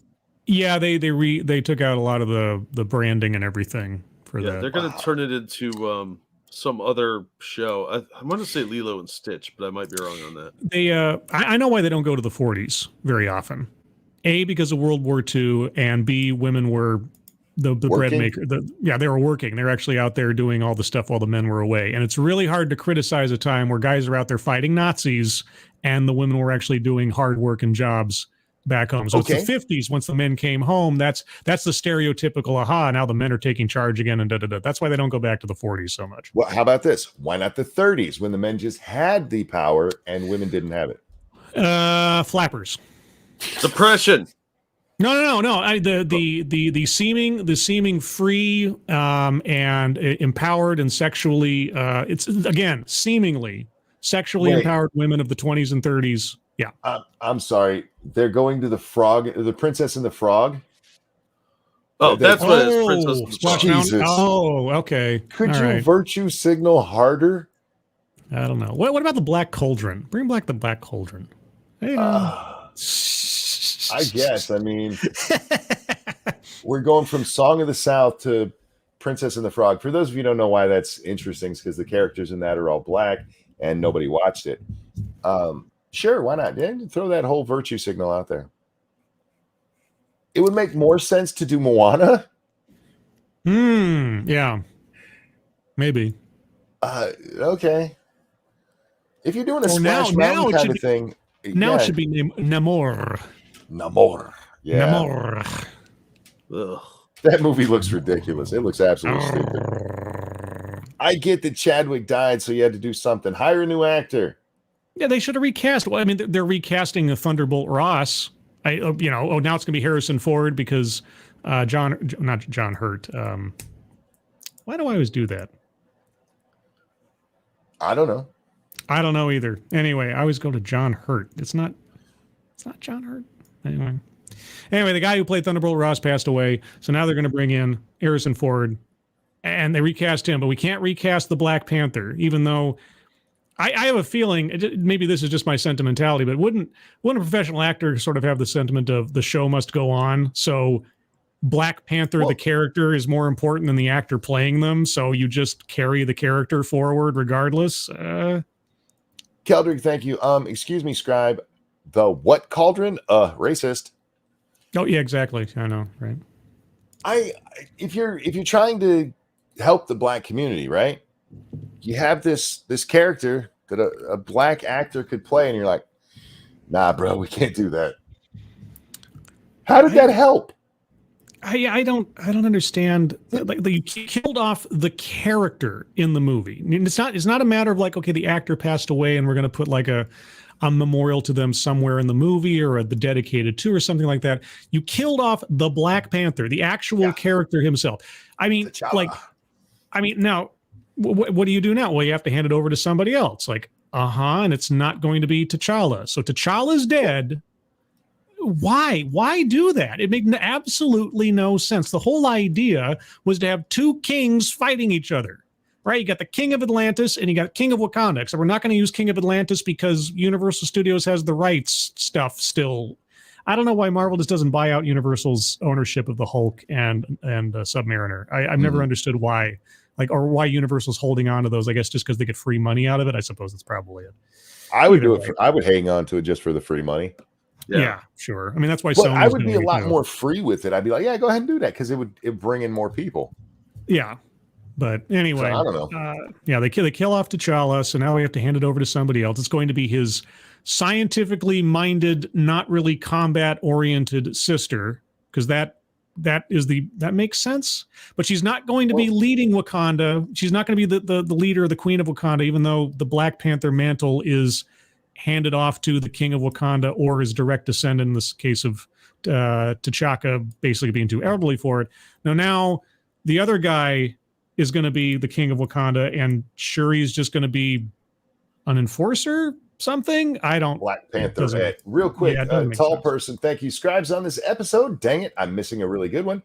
Well, we'll look forward to the replay. Happy Day of the Ninja. Have to Jack, please. Thank you so much. That's right. Thank you. Yeah, look, you said T'Chaka. Well, look, there's only one Chaka, and he was in the land of the lost. In the land of the lost. Wait, isn't this a bad message? Because I've been told that in order to feel good about yourself, you have to see yourself represented on screen. And they just killed off the black characters. So now young black men don't have a character to look up to. Well, young black men are the new straight white men, right? That's true. Captain America. Sorry, a Black Falcon. Black Falcon. Yeah. I mean, they make that joke in the show, so I can say it. But the new Captain America movie when it comes out, there you go. There's your new role model. Real quick, Jack, can you hang on to the show for a minute? I'll be right back. I will certainly put somewhat of an effort. Okay. Never mind. I can't. Go ahead. I'll listen here. Please continue with your point, Scribe. No. I know you. This monkey handed off the baton to you, so you go ahead. He's waiting for me to fuck up so he can fire me. All right. Even though I don't technically work for him. Yeah, Megatron has fallen. That's true. That means I am in command. Let's see. Your Starscream? Your Starscream? Yes. Yes. Okay. I'm just as lazy at plans as Starscream. Yeah, Tim Pool's whining that he got shot at. He obviously never lived in the hood. If there's a legitimate reason to whine about something, I think getting shot at kind of counts. So if he was shot at, I don't begrudge him some whining. He said there was a 9mm bullet in one of his walls, and it sounds like somebody that was at the residence fired at some intruders. So it wasn't him getting shot at; it was somebody shooting at interlopers. Oh, well, still, that's not exactly good if people are trying to break into your house. Yeah, I mean, first of all, you suck at shooting because did you even aim? I mean, if a group of people are breaking in and you missed, what are you, boogie? Mm-hmm. You might have been a warning shot. You never know. No, you don't fire warning shots. You go to jail for that shit. Did I just hear boogie? Yes, I was making fun of Boogie because he can't. Oh, yeah, it's easy to do. Because he's broke. Well, no, because remember he did another video thanking everybody for buying so much of his stuff. Oh, did he? Okay. Last I heard, he was on the outs financially. I don't know if it set him up for life or anything, but he did come out and say, "Oh, thank you guys. I didn't tell you." That's how we found out that he threw all of his money away to crypto. Oh, that's dumbass. Man. Anyhow, real quick, thank you, Chaos 1X. Remember when Black Falcon was sent back in time to World War II and they asked him to borrow his wings to learn from the tech, and he said no because racism? Yeah, regrettably, I must have missed that particular issue because I haven't been paying attention for many years. When he first became Captain America, it was such a race baiting shit show. Oh, was it? Okay. Yeah, I regret ever reading. They even redid the Cap Wolf storyline, and I was like, you guys are lame. Over on Rumble, have a good night, Angry. I hope you sleep well, man. I hope you feel better. Good one, Angry. Now, I do want to get back to Hollywood and how much it sucks and why it sucks. And it really does. And it's not just Hollywood. I mean, Jack, you still read comics and you've kept me up on quite a bit of this stuff. It just seems writers in general are lazy as fuck. Well, they hire lazy hacks. They might just be stupid. Yeah, there is that. But they're hiring people that can't write outside of their own lives. So you get a bunch of people from like Portland that have never lived anywhere else, know very little about anywhere else. And what do you get? You get hipster drama. That's all they know. They only know upper middle class hipster mentality. There was a book called Nice House by the Lake, 12-issue miniseries, where this alien is supposed to be saving a bunch of his friends by putting them in this lake house. And every single one of them is a hipster cliche. You've got like the artist, you've got the gay doctor. They're all right out of a hipster manifesto of character development. There's not one single like redneck Republican guy at all. There's nobody even remotely blue collar or even remotely conservative in there. So of course it all follows a specific type of narrative because they all hire their friends. They only hire people that are like them. And if you're a shit writer, you don't want to hire somebody that's better than you when you get promoted to editor. That'll make you look bad. Well, the other thing, too, is that you can find these writers cheap and you can find them malleable. So that if the studio wants a particular message put out there, the writers don't cost a lot if you have to get rid of them. And they also don't have oftentimes they don't have enough cachet in the industry to be able to have the leverage to get what they want for the sake of the project. They're told to put out a message. That's why Marvel and some of these other places, they hire writers that don't have big names. They can pump up like, oh yeah, this is written by this person, even though they have no experience, like Rings of Power. But they do exactly what they're told, and they don't cost as much as a real writer to get in there. They don't have the same problems as like a prima donna who knows what they're doing. Rodline says, kids don't get graded on spelling on papers. You can take a test as many times as you want. There's no due date for homework. We have raised idiots. Yeah, Jesus. Yep. I agree with you on that, but a lot of that stuff is after this stuff has started happening. Jack and I, we've talked many times about the art in comic books these days. And oh god, yes, why they don't hire somebody like Grisilla who can actually fucking draw. They hire somebody who makes squiggly lines and paint it to look kind of like Batman, and like, is this a Rorschach test? What the fuck am I looking at here? Yeah, you end up with people like Scotty Young, who I don't know what the fuck is happening there. It looked like somebody had a seizure while they were drawing. Scribe, have you seen the new Tim Drake Robin book? no.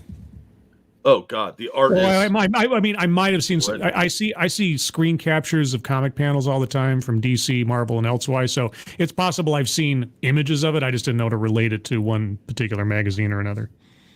Yeah, the art in there looks like it came out of a mix between Powerpuff Girls and Mad Magazine, and not in a good way. I can believe it. And I mean, I grew up when I was collecting comic books, I knew just by looking at a panel after a while either which artist did it or who they were inspired by. Like, I could tell the difference between an Eric Larson panel and a Todd McFarlane panel. You know, I didn't need a whole lot of pressing. Like, this is Mark Texeira over here, and this is Jim Lee over here. And I didn't need any reference points other than just how the characters were drawn. And later on, it became so obvious as to who was being inspired by what. And actually, it got kind of sad at one point, just as a aside. I remember reading I looked at a comic book years after I stopped collecting, and I was looking through this comic book, and I was looking at the art. I was like, oh my God, this person is really trying to be Mark Texeira. This, I mean, just the lines, the shakiness of the drawing and everything, and the faces. And then I looked up who's the artist of this. Oh, it's Mark Texeira. Oh, I was like, oh, dude, his art got bad. I used to be that way with Mad and Cracked magazine because mostly I just read Spider-Man, so not a whole lot of. But when it came to like Mad and Cracked, I would open it up and I would find the ones I liked first based on the art style without reading a single fucking panel, just the art style. Mort Drucker, Al Jaffe, those guys, they were so good and like the Spy versus Spy and all that. You know exactly what you're looking at. Yeah, I love that shit. And if you look at Cracked magazine, when it really started going down, it was when they started hiring really fucking bad artists. Mm-hmm. The comedy was still fine in it, but it was so hard to look at. But my point with bringing up the artist, I get saving money, I really do, but it can't be that expensive to hire somebody who understands story structure. Mm-hmm. Or movement, or action, or character design. Yeah. Bad writers seem to be a disturbing trend in most of modern media. Yeah, I agree. Entertainment, he actually said, which is one of the reasons that I escape to older media in order to immerse myself in good, well-written story. Yeah, you kind of have to. And the new Top Gun that came out, have you seen it, Scribbles? Mm-hmm. I have not yet. I'm sorry to say no. Neither of you have, so I got to be careful not to spoil. Okay. It's not a wonderful movie. It's a good enough movie. But it got so much attention because it was good enough. It wasn't the normal shit that we're used to. Yeah. It was like, okay. And there's parts of it. I one of these days, I might just do a stream when you guys are all wrong about it. It is a good movie. I recommend watching it. But it was good enough. This would have been, I would compare it to Ghostbusters 1 versus Ghostbusters 2. Sure. Ghostbusters 2 is a fine movie, except for the end. But it's not the first one. And you can see that there's been a degradation of the idea. Mm-hmm. And that's how this is. But it's seen as such this major accomplishment because for once there wasn't the message just shoved down your fucking throat. Right. Yeah, it's like it's giving a thirsty man a cup of muddy water. It's like compared to having nothing, this is delicious. And also, I mean, as far as I hear from the people that have seen it, it's like at least it honors the source material. Yes. It doesn't try to shy away from that or try to apologize for it or try to soften it or anything. It just says, yeah, that's the stuff that happened. These are the characters that they are. And here they are 30 years later, and we're moving onward. God forbid. I was just going to point that out because in the original one, you see Goose's kid and it's a little boy, clearly. Yep. If the folks with the message got a hold of that, that would have been a woman in this movie. But no, they made him a guy and a central character in it. Like, oh my God. And all it took was just honoring the fucking characters. God forbid. Sounds like patriarchy. Scribe, why do you think writing has gone down? I think it's because what we've seen over the last several years or decades is the coddling of children and the participation award sensibilities of schools, and the people that were trained that way and brought up that way have graduated on, become the people running things, and they just don't have any reference point for challenge, for quality, or even having themselves challenged in writing materials. And so when somebody comes along with something they think is neat and shiny, it's good enough, and those are the people that get the jobs, and that's the style that gets the money. And even if there's people out there that could write better, that's not what the market is asking for within the halls of Hollywood, and that's what gets produced. And only on like the independent scene, or in the rare instances where someone who's actually a good writer and doesn't give a shit and was actually raised correctly in how to tell a story, or studied the masters on their own time and come up with a good idea. But even then, those kinds of stories probably don't get told because they don't see them as mainstream enough. Because mainstream Hollywood is not willing to either challenge the audience or just let the audience find the film, rather than trying to make every film a one size fits all. It's the marketplace and it's the coddling of our children. That's my. I want to disagree with you a little bit. I think the coddling of the children is a problem. I think the real problem, though, is the coddling of the adults. Because it used to be, you'd see a coddled child and your reaction would be, the real world's going to kick his ass. Because when you got into the real world, when you got a job, when you got a writing gig, you were expected to make something good. And instead now it's like, oh, they look at how special this is. Like, no, that is absolute garbage. It literally stinks. And they're like, yeah, but I mean, did you see how fat she is? That makes this really good.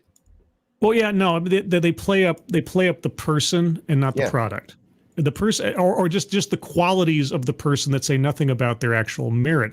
We're talking about identity versus productivity. We're talking about, yeah. Who's the fat chick that put herself into a comic book? Which one? Mariko Tamaki. Yeah, there you go. Or you were talking about like Starfire's daughter? Yeah, Starfire's daughter is the one I'm thinking of. Mariko Tamaki. Yeah. Look how like she's fat. Okay. Oh, she hates being a superhero. Oh, she's so stunning and brave. Well, yeah, if we can cover the identity check boxes, it doesn't matter about the quality of the character.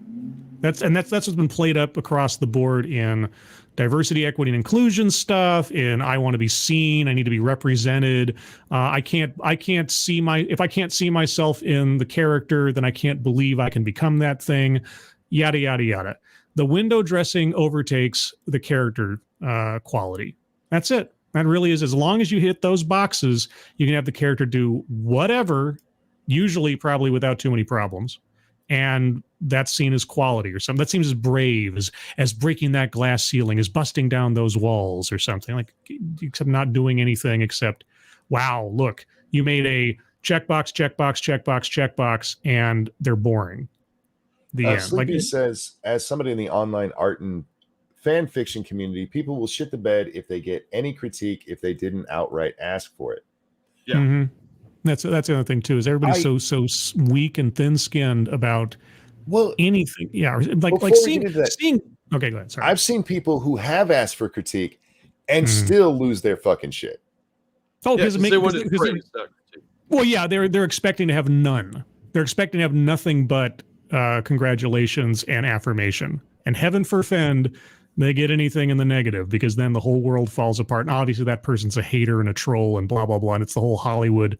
It can't possibly be me. It can't possibly be that I have to improve or that I'm not perfectly perfect in every way. Yeah. And nothing's perfect. That's the part of it. I'm going to pick on your favorite movie for a second, because we talked about it the last time me and Jack were together 2 nights ago. Hunt for Red October. Hang on. Wait, what? Wait, no. Hang on, I got super chat. Go ahead. Thank you, Keldrick. Hell, even theoretically good writers like Mark Waid are putting out shit. He's been doing better because he took like a 2-year little break there during that lawsuit, but his Batman, Superman, World's Finest has been pretty good, actually. To get to Hunt for Red October, Scribble's favorite movie, and I like it. the Russian captain has a Scottish accent.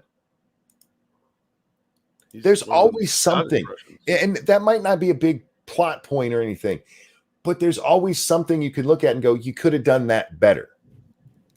And if you can't accept that kind of criticism, then you don't belong in anything where you can be criticized.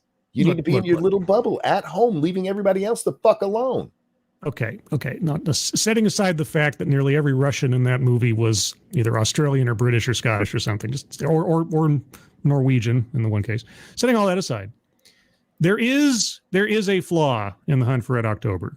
I've talked about this before. I know what there's a major narrative flaw in The Hunt for Red October, and that is Ramius's motivation for defecting in the first place. In the book, it is made explicitly clear that Ramius's wife had to go under the knife of a surgeon who ended up being drunk during the surgery, botched the surgery, and his wife died as a result. But the surgeon was the son of a major party member and received no punishment. Nothing happened. And as a result, Ramius felt betrayed, not only by the country that he had served forever, but just in general for the death of his wife. And so he thought, I'm going to show them. And that's why he stole the sub. And that's why he defected. They never bring that up in the movie. They could have easily brought it up in the movie when Ramius is talking to Borodin about going to Montana. I would have loved to, I would like to go to Montana and have a fat wife and everything. That whole line, he could have talked about that. Ryan knew a little bit about Ramius's history with his wife and mentioned it, but he didn't know the details at the meeting with the CIA guys. So that's the one. But here's the thing. There's an explanation for why that wasn't there. Because you see, the old artists, maybe you don't know this, the old Renaissance artists, when they were making like the Sistine Chapel and everything, they would always include somewhere an intentional flaw in the art. How you know why they you? did that? As to not offend God. Dare because you? They couldn't possibly challenge God's infallibility. That's the only reason that narrative flaw exists in The Hunt for Red October. Otherwise, it's defined. Shush. Thank you, Frosted Glass. Ramius is a Mary Sue. And I'm glad I'm anonymous. Shit. I'm glad I'm anonymous. Thank you. Remember the black kid that crapped himself trying to go Super Saiyan? Have to be the exact same as your idol, my ass. Not even going to comment on his idol being a super angry monkey. Fair enough. Jack, what am I looking at here? This is the cover for Tim Drake Robin. Yeah. Oh my. Yeah, this isn't even the interior art. This is the good art they put on the cover. What's wrong with his crotch? What's wrong with his nose? The noses are both pointed, but it looks like one of those segments from Fist of the North Star where the guy's like using the power and his like all the lines are going behind him. He's like, and his face is all elongated. But why is he choking Woody Harrelson? That's a good question too. That's a good one. Why does Woody Harrelson have long hair? Oh no! This is more like the interior art looks. Wow! What the fuck is this spaghetti limbed shit? Yeah, this is actually some of the better art from the series because there's most of them. His head doesn't look like a normal human head. Those are horrible. More like this, where he's got like this like weird egg shaped thing going on. This is an interior panel from that issue. It looks like Dennis the Menace art, and even Dennis the Menace was consistent. Yeah, that was better because, like, look at this. What is this lady doing? Are you about to get railed from behind? Is she holding a candle? Yeah. In that picture, his head would have to be attached to his shoulder.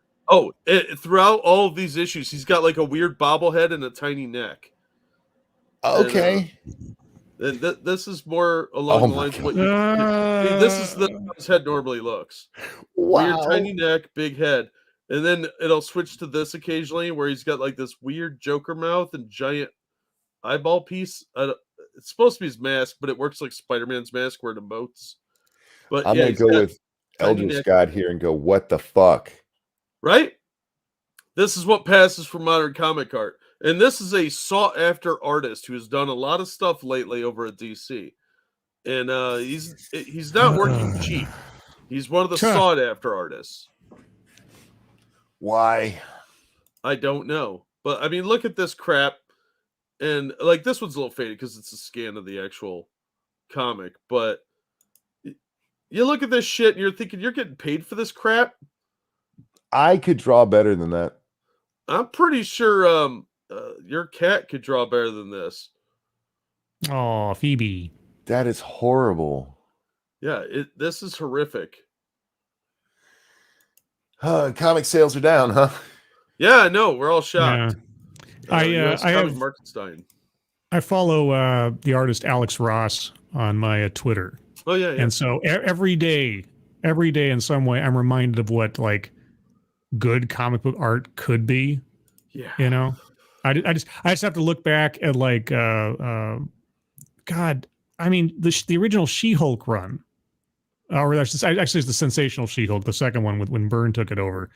The artwork, John Romita Jr. I was looking back at my Spectacular Spider-Man issues where he had it was the death of the Green Goblin and like the child inside those storylines, and just how mature they were, and the art was so good, and there was panels without any dialogue, and you got the emotion of these characters, and what the fuck happened? What the fuck happened?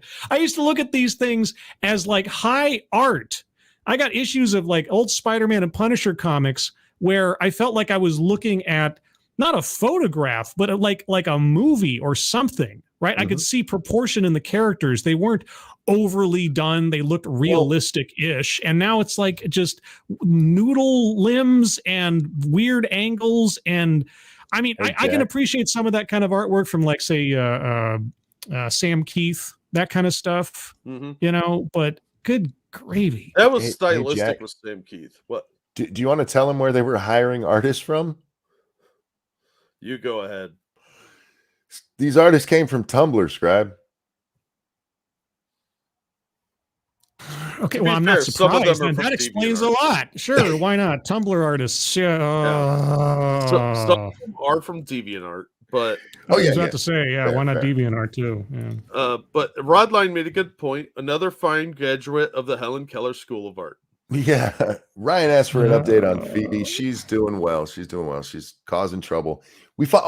Jack, they came and actually replaced the window today. Oh, yay.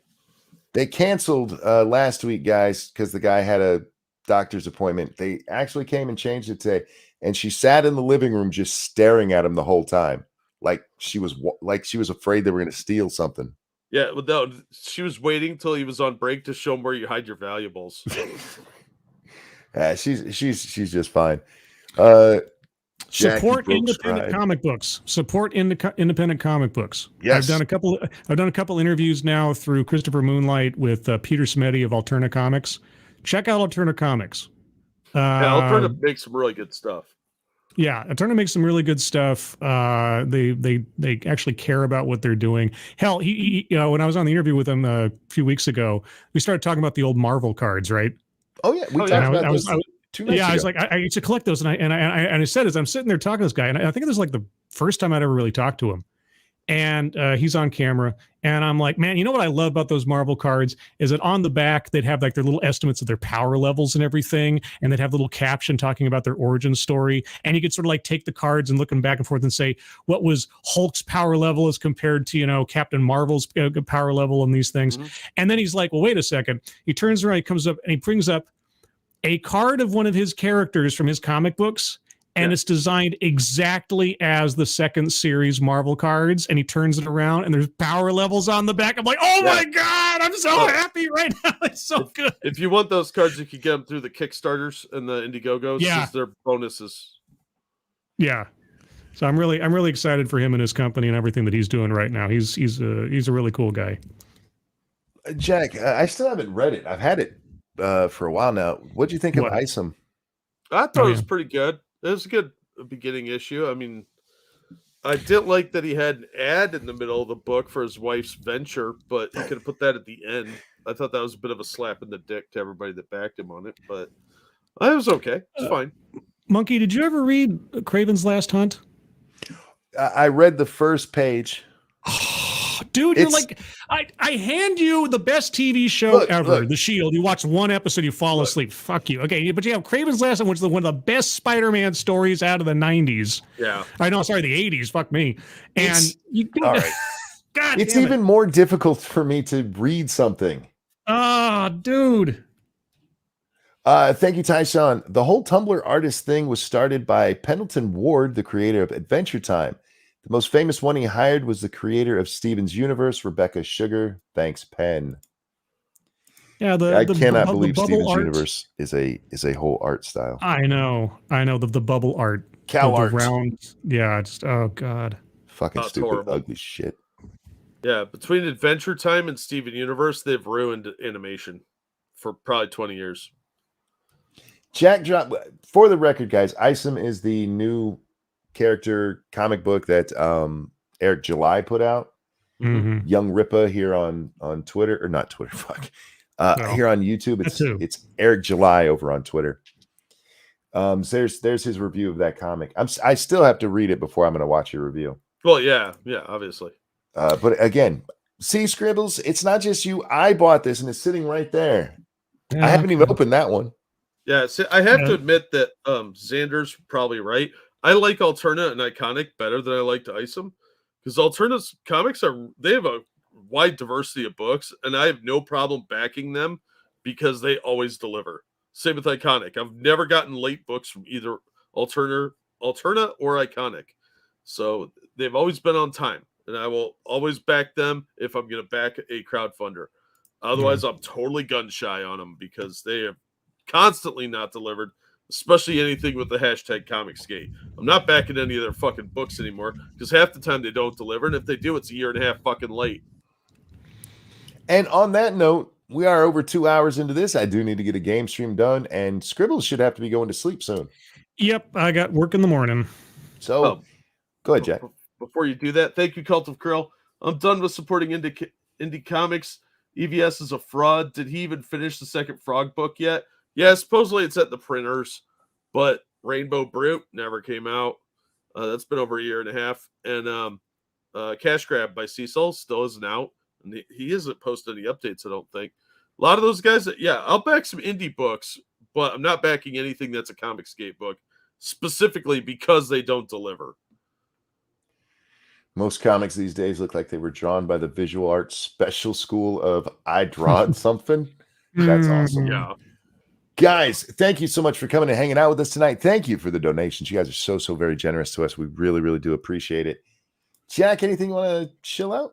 I'll drop some links in the chat. Thank you guys so much for coming out and supporting us. Thank you so much for the donations. You guys are awesome. And we're glad to see you all out here. And subscribe. Thanks for coming out and hanging out with us. Sure. No problem. Appreciate it. Our special guest, Scribbles, you wanna shill? Sure. Thursday at 6 p.m. Pacific, 9 p.m. Eastern, I'll have another edition of TED Excellence, wherein I take a look at an off-brand TED Talk for wisdom and enjoyment. I call it Enwisdom. Don't know what it's going to be this week, but boy, I got some selections. I had a lot of choices last week. Last week it was the silent language of horses, how to synergize your organizational something or other, and it was. I'm not making up. I'm paraphrasing the last part of that title, but that was the title. It was the silent language of horses. And yeah. Anyway, who knows what I'll have this week? Maybe it'll be something serious, maybe something ridiculous, but that's the plan for Thursday. There may be streams in between or other projects. I've got something else I'm working on right now that as long as I stick to it, I'll get it done. So follow me on Twitter. It's scribe_light. And that's my shill. I don't have your Twitter down there, but in the description, guys, Scribble's channel is there. Make sure you go follow and click that notification bell. I am going to be over on twitch.tv/rantingmonkey here in just a little bit, playing some more 7 Days to Die. We're going back to the main playthrough. I got to remember to turn up the difficulty. Otherwise, it's just going to be a joke. Man, I was killing things, and I was like, how the fuck am I killing that? And I was like, oh, yeah, I turned it down to regular because I was trying to show normal people that it's possible when you first start out to do all of what I just did. And but it was a little bit ridiculous. I'm a little overpowered for that.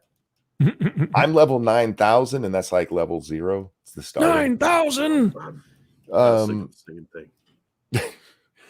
I also want to point out that we are scheduled to have a special guest tomorrow. I was asked in my stream last night on the game stream if I would be willing to watch It's Your Girl Sang. That is It's and then YA Your Girl Sang. It's Your Girl Sang. She did a review, Jack, or she did a response video to our debate with Hunter. Oh, God. and it's broken up into like 4 parts. I went and watched all of them. It was great, and I watched some other stuff that she did. She's agreed to come on and hang out tomorrow night, so she'll be here tomorrow. Check that out, guys. Cool. On that, guys, thank you for joining us, and Jack, Scribe, pleasure as always, gentlemen. Always glad to be here. Thanks for having me on. Everyone have a wonderful night. We will see you next time. Bye, everybody. Bye, guys. I'm not gonna sing about my dick tonight. Totally not gonna sing